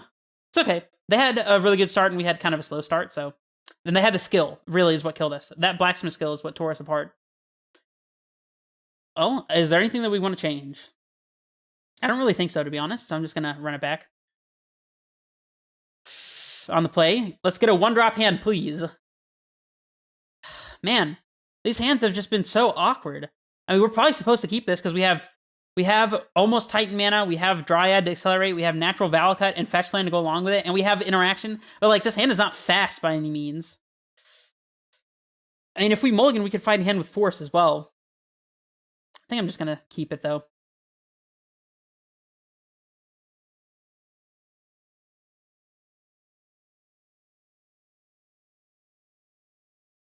I don't know which one to say, Fox 3. You said you were thinking about picking up the cheap pieces that you were missing from this, and I don't know what this means. You mean Amulet, or you mean this deck, or both? Probably the most expensive card in this deck is Valakut. No. I guess technically it's Cavern. Although you could probably get away without playing Cavern. Not that I would suggest it, because Cavern's very, very good against the counterspell matchups. But I mean, if you had to play without Cavern, you definitely could. So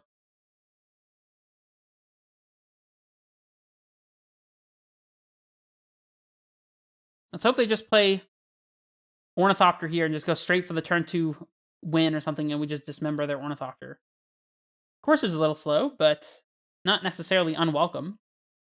Definitely a turn 3 Dryad kind of hand, though. Guess we don't want to yield here, sadly enough.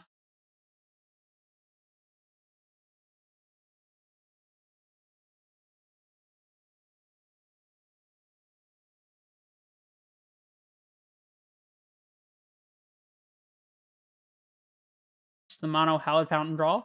Respect it. Lavinia. Remember what I said about this one?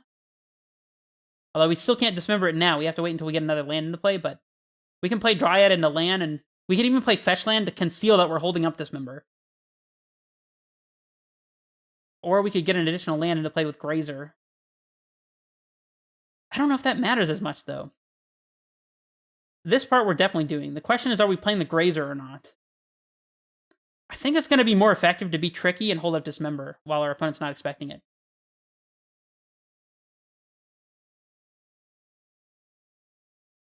I guess the only thing that punishes us is if they have exactly Hammer plus Blacksmith skill or something like that. In which case we get kind of owned, but...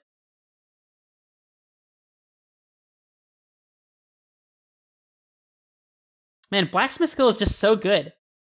Blacksmith skill is such an insane card.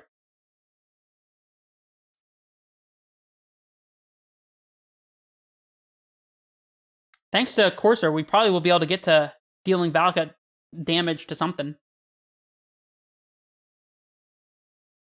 Just hoping to not be uber dead here. Please play Stoneforge into Hammer. Please just do that. Oh, why are they... Oh, they're exiling our Dryad using a Blacksmith skill.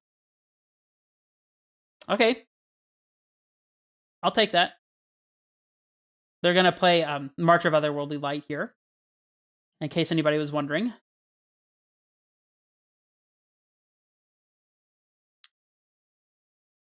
I mean, yeah, I'm just going to dismember this immediately now. I don't know, does that make any sense? Because it's not really doing anything necessarily, unless we draw exactly Summoner's Pact. Which we couldn't play this upcoming turn anyways if we wanted to. I mean, we could, but like we couldn't play Titan with it. Oh, there's a chance that we're packing for Dryad with this board state, though, to be honest. They decide not to exile the skill, but at least now we know about it. Still is unfortunate for us.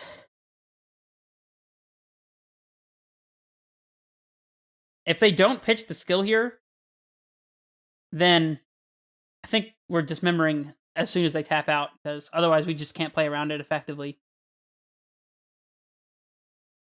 Oh, they have Path also. So what you're saying is you'll give me a free basic forest. I mean, I can think of worse things.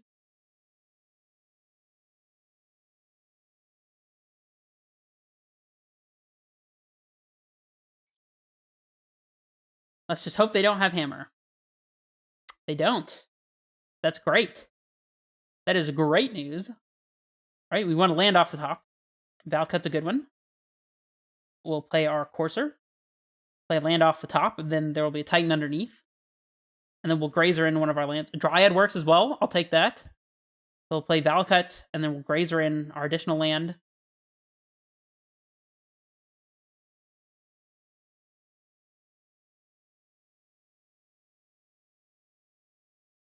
Is there a chance that our Courser dies? We know they have March. Do we actually want to keep this land in hand for a Dryad? I think we do. Now I think about it. So let's not.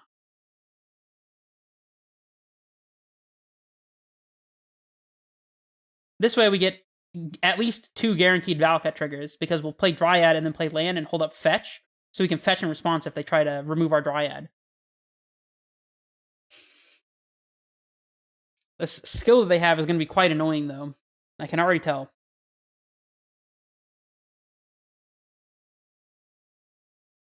Unless they want to make a token and then just cast a hammer, you know. If they attack, I'm blocking with Grazer. No attacks. So they definitely don't have hammer. What are their 3 cards then? I mean, they wouldn't play anything because they'll probably just get Saga value here anyways, but... Alright. Fetch land on top is insane! That is so good! What in the world? Holy! I could not have asked for a better card to be on top. So I guess we're killing Lavinia and sending the other one upstairs. That is insane! Oh wait, hold on. I don't want to always no to that. That would be bad. Always yes. Always yes. Always yield. Dude, fetch land. I'm so glad that somebody on Twitter suggested I play some fetch lands, because for some reason I was just playing like a ton of basic force and no fetches. But fetches are so obvious when you play Courser and Dryad. Like, the fetches are just so good. They just cast the skill now? Okay, sure. Well, you know, Goodbye to that one. Dude, this is the best it could possibly have been. And our opponent's probably just dead on top of it, so...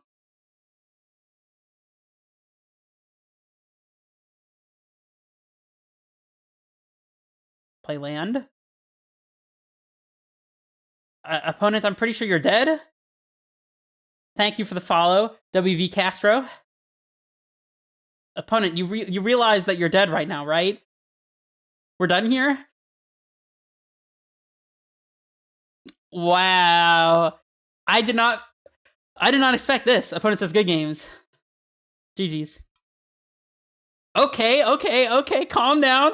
So we're I'm sorry, we're 4-0. Is that accurate? Am I reading this correctly? Okay. Whew. Oh man, I gotta calm down. Dude, I'm actually flushing. I'm red. Like, sometimes I fake like that's the way I'm feeling because it's funny, but in this case it was funny, and I am genuinely like what? This deck has no right to be this good. It really doesn't. It's not fair. Please, let's play against Murktide, the last match, just so we can put the Murktide matchup to rest, you know? By the way, since we haven't yet played against like a grindy or blue-based matchup yet, for those of you wondering, the way that I sideboard almost always involves taking out 4 copies of Utopia Sprawl, because going late, you don't want to top deck that stuff, and like usually speed is not the most important option, so cutting Sprawls and Grazers in matchups where you're going to go longer and the turn 1 ramp doesn't matter as much, it's pretty good. That would be my advice. It took me a second to figure out how to sideboard with the deck, because I put it together, I was like, what am I supposed to cut? See, mistaken? You should have just played this deck. Should have just played it. Like, I know I mess around a lot, but sometimes the things that I mess around with are actually decent, you know? Plus, I mean, come on. It's mono green Valakut. That is just the most hilarious thing in the universe. The Valakut deck that plays 0 mountains. Like, come on. How could you not play that? Oof, and we got a turn 2 Explorer hand. Dude, you guys already know I'm a sucker for turn 2 Explorer. I gotta keep this. If we were on the draw, I would probably mulligan, actually. No, actually, I might keep on the draw as well, but I mean, come on. Come on, I'm keeping turn to explore. What are you talking about? Against Flooded Strand deck? Oh, is it Murktide? Oh my gosh, I think it's actually Murktide. We need a Beastie Boy off the top. We would love to hit this Arboreal Grazer. Please, come on, come through. Ugh, no Grazer. At least we have Cavern, though. Get our Valakut tapped and out of the way. I think we're kind of getting Ragavan here, y'all. Whoa, whoa, whoa, whoa. Hold the phone. And Urza Saga has entered play. This is the Breach deck, I guess. They hit Titan. Good luck playing that one. This one is for us only. You wouldn't know anything about casting Primeval Titan opponent. You wouldn't know anything. Hey! We have an actual Primeval Titan? Okay. I think I'm probably packing for a threat here, by the way. And by probably, I mean absolutely most definitely packing for a threat here. And then playing...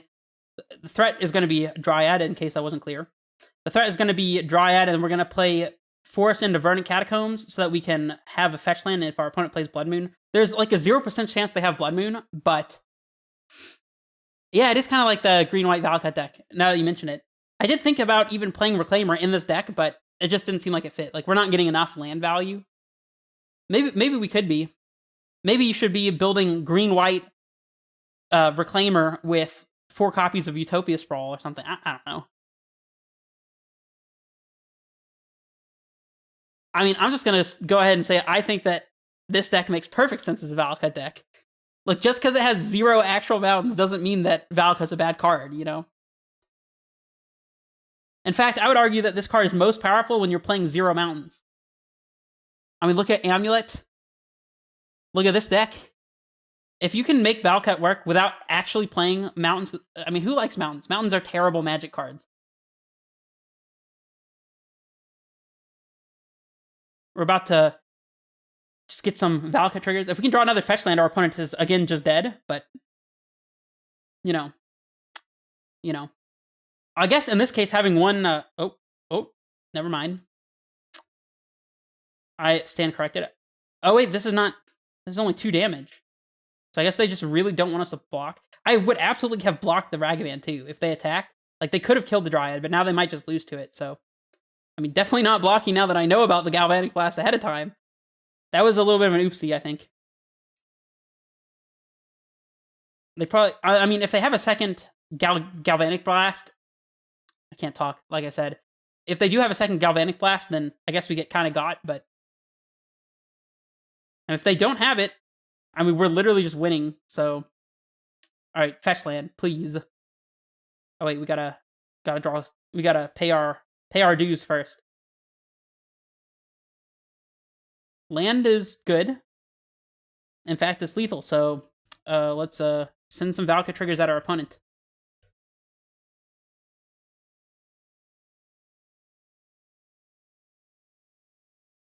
See, turn 2 Explorer never goes wrong, you know? Never does you wrong. We'll name Giant here. I was going to name Oof for the impact of having named Oof, but, I mean, it's just absolutely correct to play around them having a rule spell for the Dryad, which they don't have, and we're going to win anyways, but...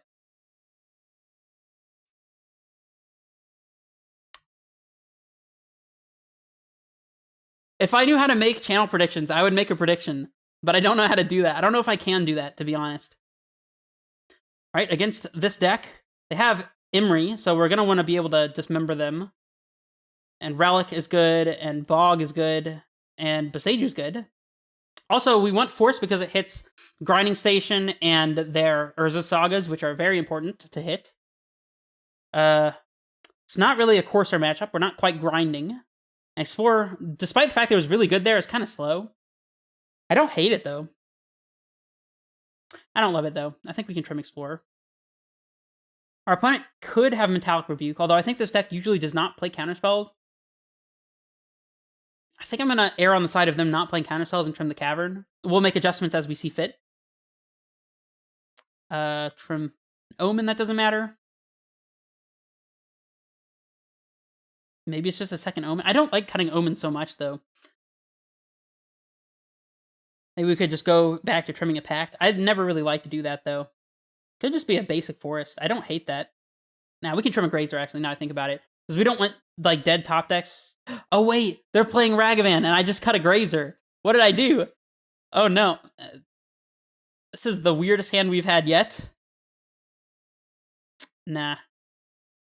I can't believe I just cut a Grazer against the Ragavan deck. Never punished. Of course, we'll have the turn 1 Grazer anyways, but... Oops. Definitely keeping this. I guess we're just bottoming Pact? Because there's a chance we need to Endurance to interact with Underworld Breach. So, like, we're a longer ways away from being able to just get a threat. Or we'll just draw another Grazer, sure. And they didn't have the turn 1 Monkey anyways, so at least we have the turn 1 Sloth. Probably want to save the Boseiju in case we can use it to do something other than be a land. It's feeling very much like a land in this hand, but if there's any opportunity to use Boseiju as a spell, I will take that opportunity. I think that Boseiju is almost guaranteedly just going to be a land here, though. Honestly, this is the reason why I shaved Grazer, though, is because, like, this second Grazer is doing absolutely nothing.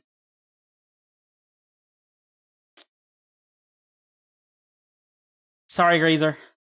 The first copy is really good. Play Ragavan, I dare you. No? Yeah, I'm just going to commit the Boseiju to the board now. We have to fetch to do that. Yeah, I mean, is what it is. You got me, deck. I'm putting the Boseiju in play. Are we supposed to play the second Grazer? I guess we are. Yeah, Omen is insane. Why that card is expensive makes no sense to me.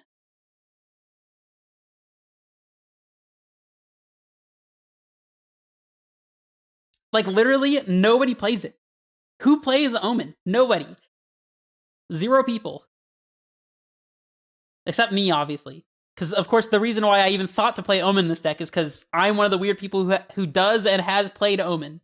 So, you know, I guess I am the answer to my own question, but...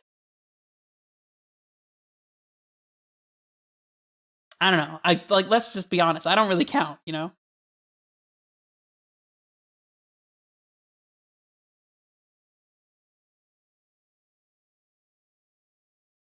Endurance gonna get you. Or it's the second Endurance is gonna really get you. I mean, this might be just win on the ground kind of hand, which I'm okay with. We'll wait on the Endurance until the last possible second.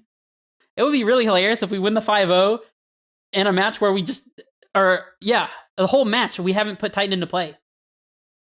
If we just win on the ground, that would be hilarious. Ragavan. Nice Ragavan. Looks good. I'm a fan. I am TR. Thank you for the follow. We got some construct action going on. Emery. Okay, well, I'm glad I held this Endurance. Let this go. And then we'll say absolutely goodbye to that graveyard.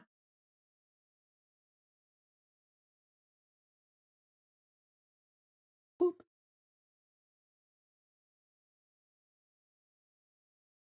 You know, and all the times I've streamed, this is the first time I've had a user that was not myself use the deck command. So I'm actually proud. Third Endurance. Okay. My goodness. We are going on the offensive team. Honestly, I think we're actually just losing to their board. Because they're going to have 4/4 constructs. I don't think we can afford to attack here as much as I was planning to. So it's okay. We'll double block a construct with some endurances or something, and yeah. Somehow this game started looking rough, and it happened about the time when we drew the second copy of Grazer, even though we boarded one out, and then 2 more endurances. I'm not going to say that I know how this happened, but I have a strong suspicion that I know how this happened, you know? I mean, we could still just top deck Valakut into Valakut and, like, be in pretty good shape here.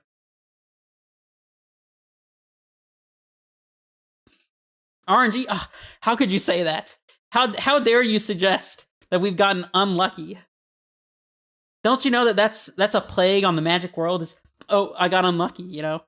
No. We don't get unlucky here. That's not a thing that really happens. Like, really.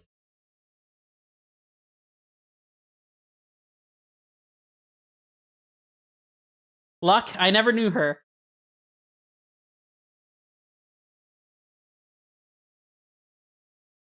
I would like to say goodbye to one 5/5 construct token. Is this acceptable to you? Seems that it is. I mean, I'm happy with that trade.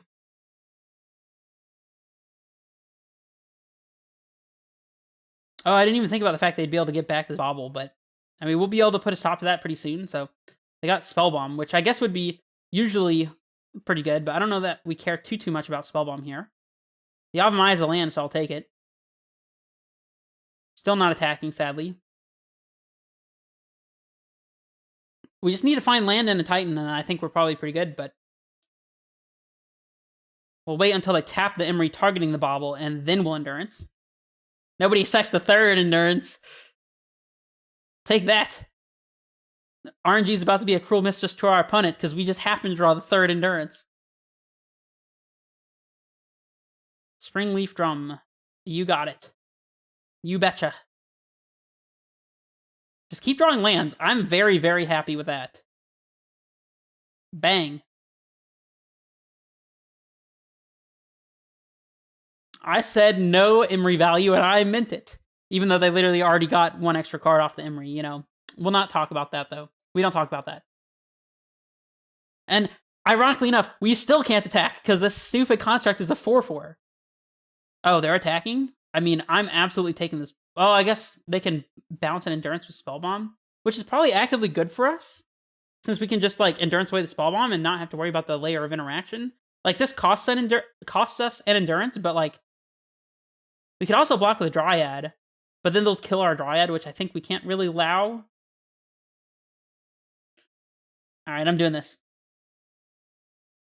Oh, also, if they pop the Spellbomb, then their token is dying anyways, now I think about it. Okay. Because then it would shrink the token by 1. Another land is fine. Are we just attacking now? Is that crazy? I don't feel like that's crazy. Swing. We have Grazers to block. We'll be good. Titan mana acquired. Exactly. Now we just need the Titan off the top. Our opponent could be holding a bunch of Metallic Rebukes. Actually, no, there's no way that's the case. There's no way they're holding Metallic Rebukes, because they would have countered the Endurances that we've been casting, so... Yeah, I don't know what they're holding. I guess just literally all lands or extra copies of Mox Amber or something? I don't know. We're about to lose to this Emery value anyways, even though we've cast 3 Endurances. Alright, we just need to Titan off the top. Primeval Titan, and this game can be over. Or extra copies of an Emery as well. That makes some sense. I guess they could also be holding Breaches that they haven't been able to cast because there's no value. So I'm guessing they have a Breach in hand. They cast the Emery. They probably have like a land, a Breach, and like one other spell, would be my guess. Also, them having Saga is really not great for us. So we really need to find this Titan like ASAP fast, like right now. Like off the top, one time, please. Force. We gotta kill the Saga. Guess we're gonna wait until they're up. Upkeep, because we don't want them to draw a counterspell. Still swinging, I think.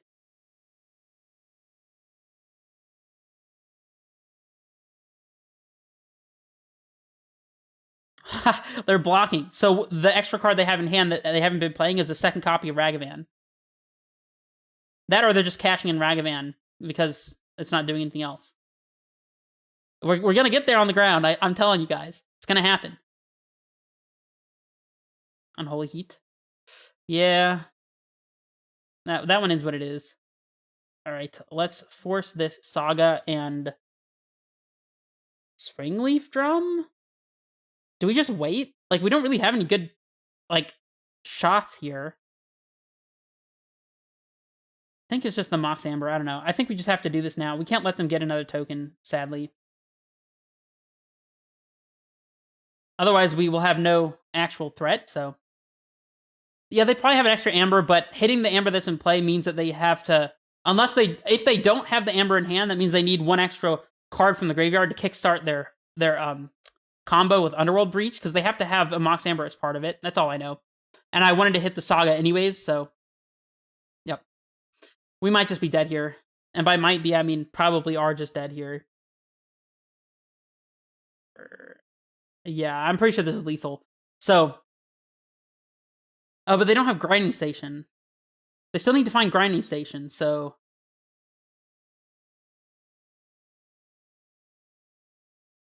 Guess we should have waited on the Force, huh?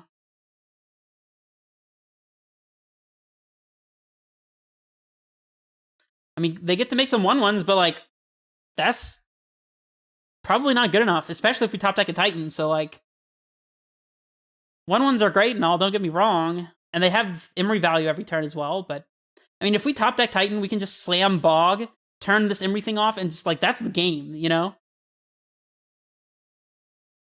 They cast another Imri, hoping to hit Grinding Station. Let's hope they don't hit. Cross fingers, no Grinding Station. I need your energy, chat. Oh, they hit the Grinding Station. No. Okay, well, now this definitely is just lethal. Not only are they going to get a ton of soldier tokens, but they can play Grinding Station, loop Mox Amber a couple times, sacking it to the Grinding Station, and float some blue, and then just draw their deck with Mishra's Bauble. Or not draw their deck, but mill their deck with Mishra's Bauble and cast a Thassa's Oracle from the graveyard with Underworld Breach. So I'm pretty sure we're just actually dead here, but... I don't know if they have enough cards in deck to do all of that, though. Especially if their last card is the Oracle. I'm going to let them go through it. Not because I'm being a jerk, but because I don't know for sure they have actual lethal here, but I think they've managed to get there exactly. I guarantee you our top card is a Primeval Titan. Like, 100%.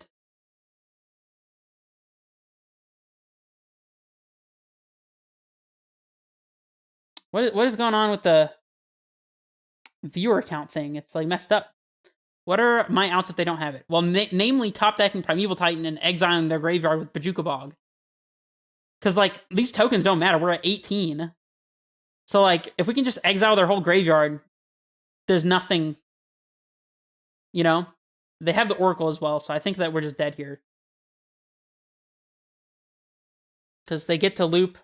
They have Mox Hammer to make the second blue, and they get to loop Mishra's Bauble for 3 cards that they get to mill every time it comes into play with Grinding Station. So we're actually just dead here. So now that we've seen Thassa's Oracle in the graveyard, I think we're safe to just concede. So unfortunate. Do we want Explosives? They have Iconoclast. I don't think Explosives is really that good against them, though.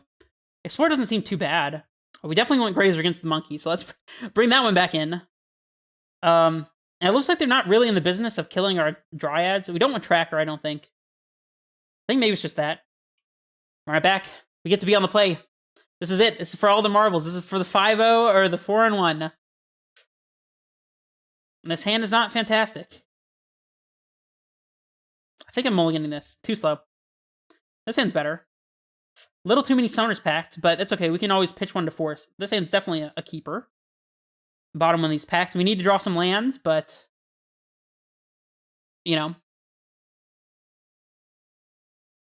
Turn 1 Sprawl, or turn 1 Forest. Seems good. Yeah, green. Don't even have Explosives to consider here, so... I guess we could name black for potential dismembers, but... I mean, we also might just draw Valakut, and need to be able to activate Garenbrig, so...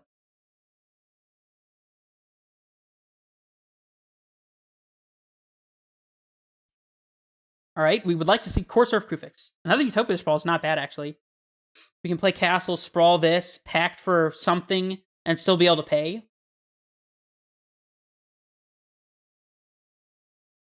I mean, that doesn't seem too bad, right? We have 3 mana. We can get a Courser in play right now. If we, did we sideboard out Coursers? Yeah, we don't have Coursers. So I guess we just want to wait and see if we top deck an untap source to play Titan this upcoming turn. Turn 3 Titan. How about that? You remember what we were saying about the difference between red-green Titan Shift and mono-green with Utopia Sprawl? Oh, we can actually just hard cast Force this upcoming turn as well. Like, if we don't top deck the land, or if we top deck a tap land. It's looking pretty good. Iconoclast, you got it. Untap land to Titan would be good. Probably still just setting up Valakuts, and if we have to pitch our Summoner's Pact to Force of Vigor to not die, then so be it. I don't see a reason to preemptively get Bog here, unless they show us an Imri.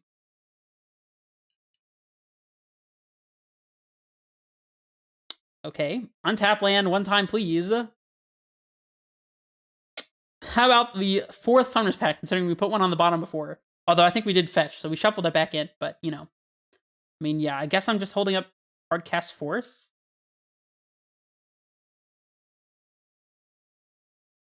I mean, if we still don't have untap land source next turn, then it would have been better to pack for Dryad and play it here and then force pitching Summoner's Pact, but I'm still holding out the hope that we can top deck an untap land. Like, half of our deck is lands. Like, literally, so...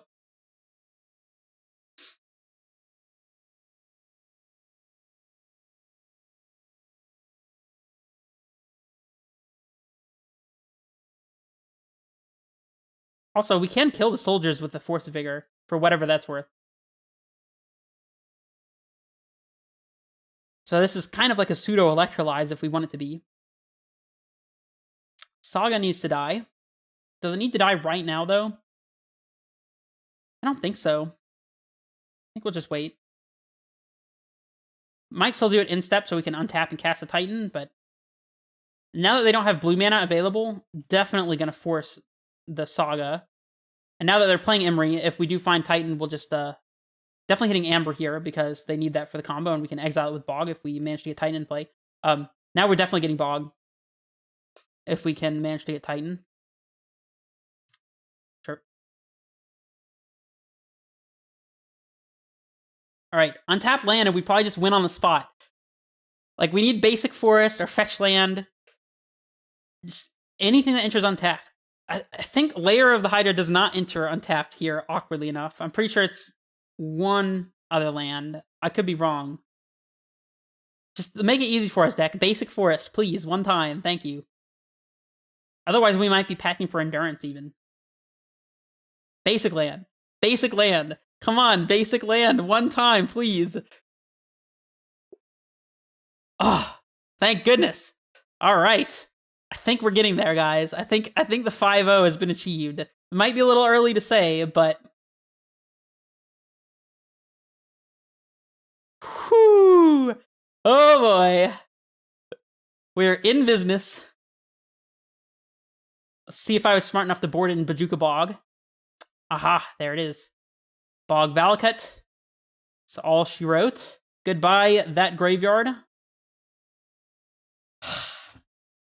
It's done. It's over. Pack it up, opponent. Even Blood Moon does not kill us. Like, the Utopia Sprawls will still be making green, even if it was not on a basic forest. But I guess Blood Moon would make them fall off if this was not a basic forest. But our opponent's, like, so lost here. Like, it's over. We just get to pack for Dryad and kill them this upcoming turn. Like, my goodness. We just need them not to find Galvanic Blast, I guess.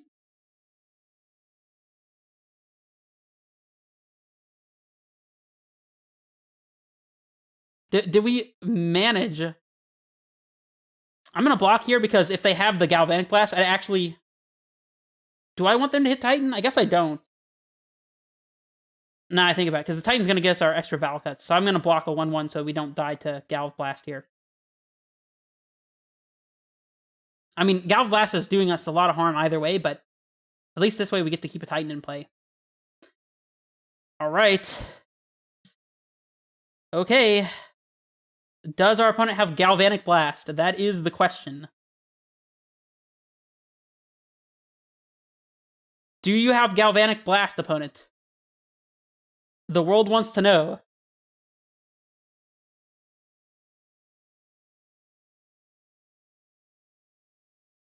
I'm attacking here. You can't stop me. It's happening. At least I really hope it's happening. No Galv Blast, please and thank you, one time. Upstairs, come on. For all the marbles, come on.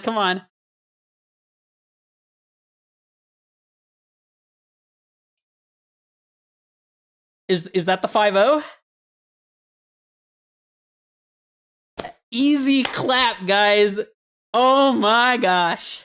We managed to get the 5-0 with my silly little brew. Whew. Hold on, let me drag this over here and show y'all. Look at that. Look at that right there. Whew. Now that is what I'm talking about. Gonna obviously take a screenshot for Twitter, you know, for the clout and the lol no mountains Valakut deck, you know. Has to be what it is. That was just that was just fantastic. This list is a great time, man. This is a fun deck to play. What can I say? It just is what it is.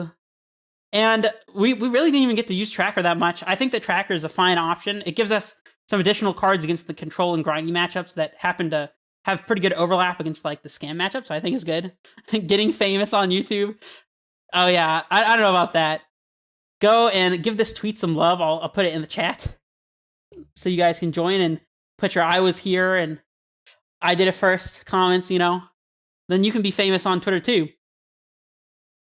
And if you're not subscribed to my YouTube channel, if you guys do not already follow me on YouTube as well, and you're interested in learning about decks like this, or more primarily, I usually post a lot of Amulet content. I've made various videos explaining how to play different variants of Amulet, from the traditional to versions playing Karn and versions playing Reclaimer and all kinds of things. So if you guys are not already subscribed, or if you're watching this on YouTube right now and you're not subscribed, then hit the like and and make a comment and do the subscribing, and you know all the YouTube mumbo jumbo that I'm not gonna sit here and shill for. But yeah, so if you guys are not already following me, you can find me there, and I can post this in the chat too, I suppose. But yeah, support me everywhere I'm at, and I will support you guys right back, because that's what I've always done. So yeah, I think I'm gonna go ahead and wrap the stream here. Thank you everybody for joining me. Thank you, Mistaken, for giving me the inspiration for this list, even if it wasn't like direct, if that makes any sense. And thanks for sticking around for the league as well, because those of you who don't know, Mistaken literally just streamed 2 leagues straight back to back, and then immediately jumped out of those into my stream and watched some more Magic. So he's crazy today, and definitely should follow him as well. If you're still here, put your info in the chat. And yeah, like I said, thank you for joining me. I hope you guys enjoyed the league. Let me know if you have any suggestions for decks to play or changes to make. And I'll see you guys in the next one. This is Red Face Menace, signing off.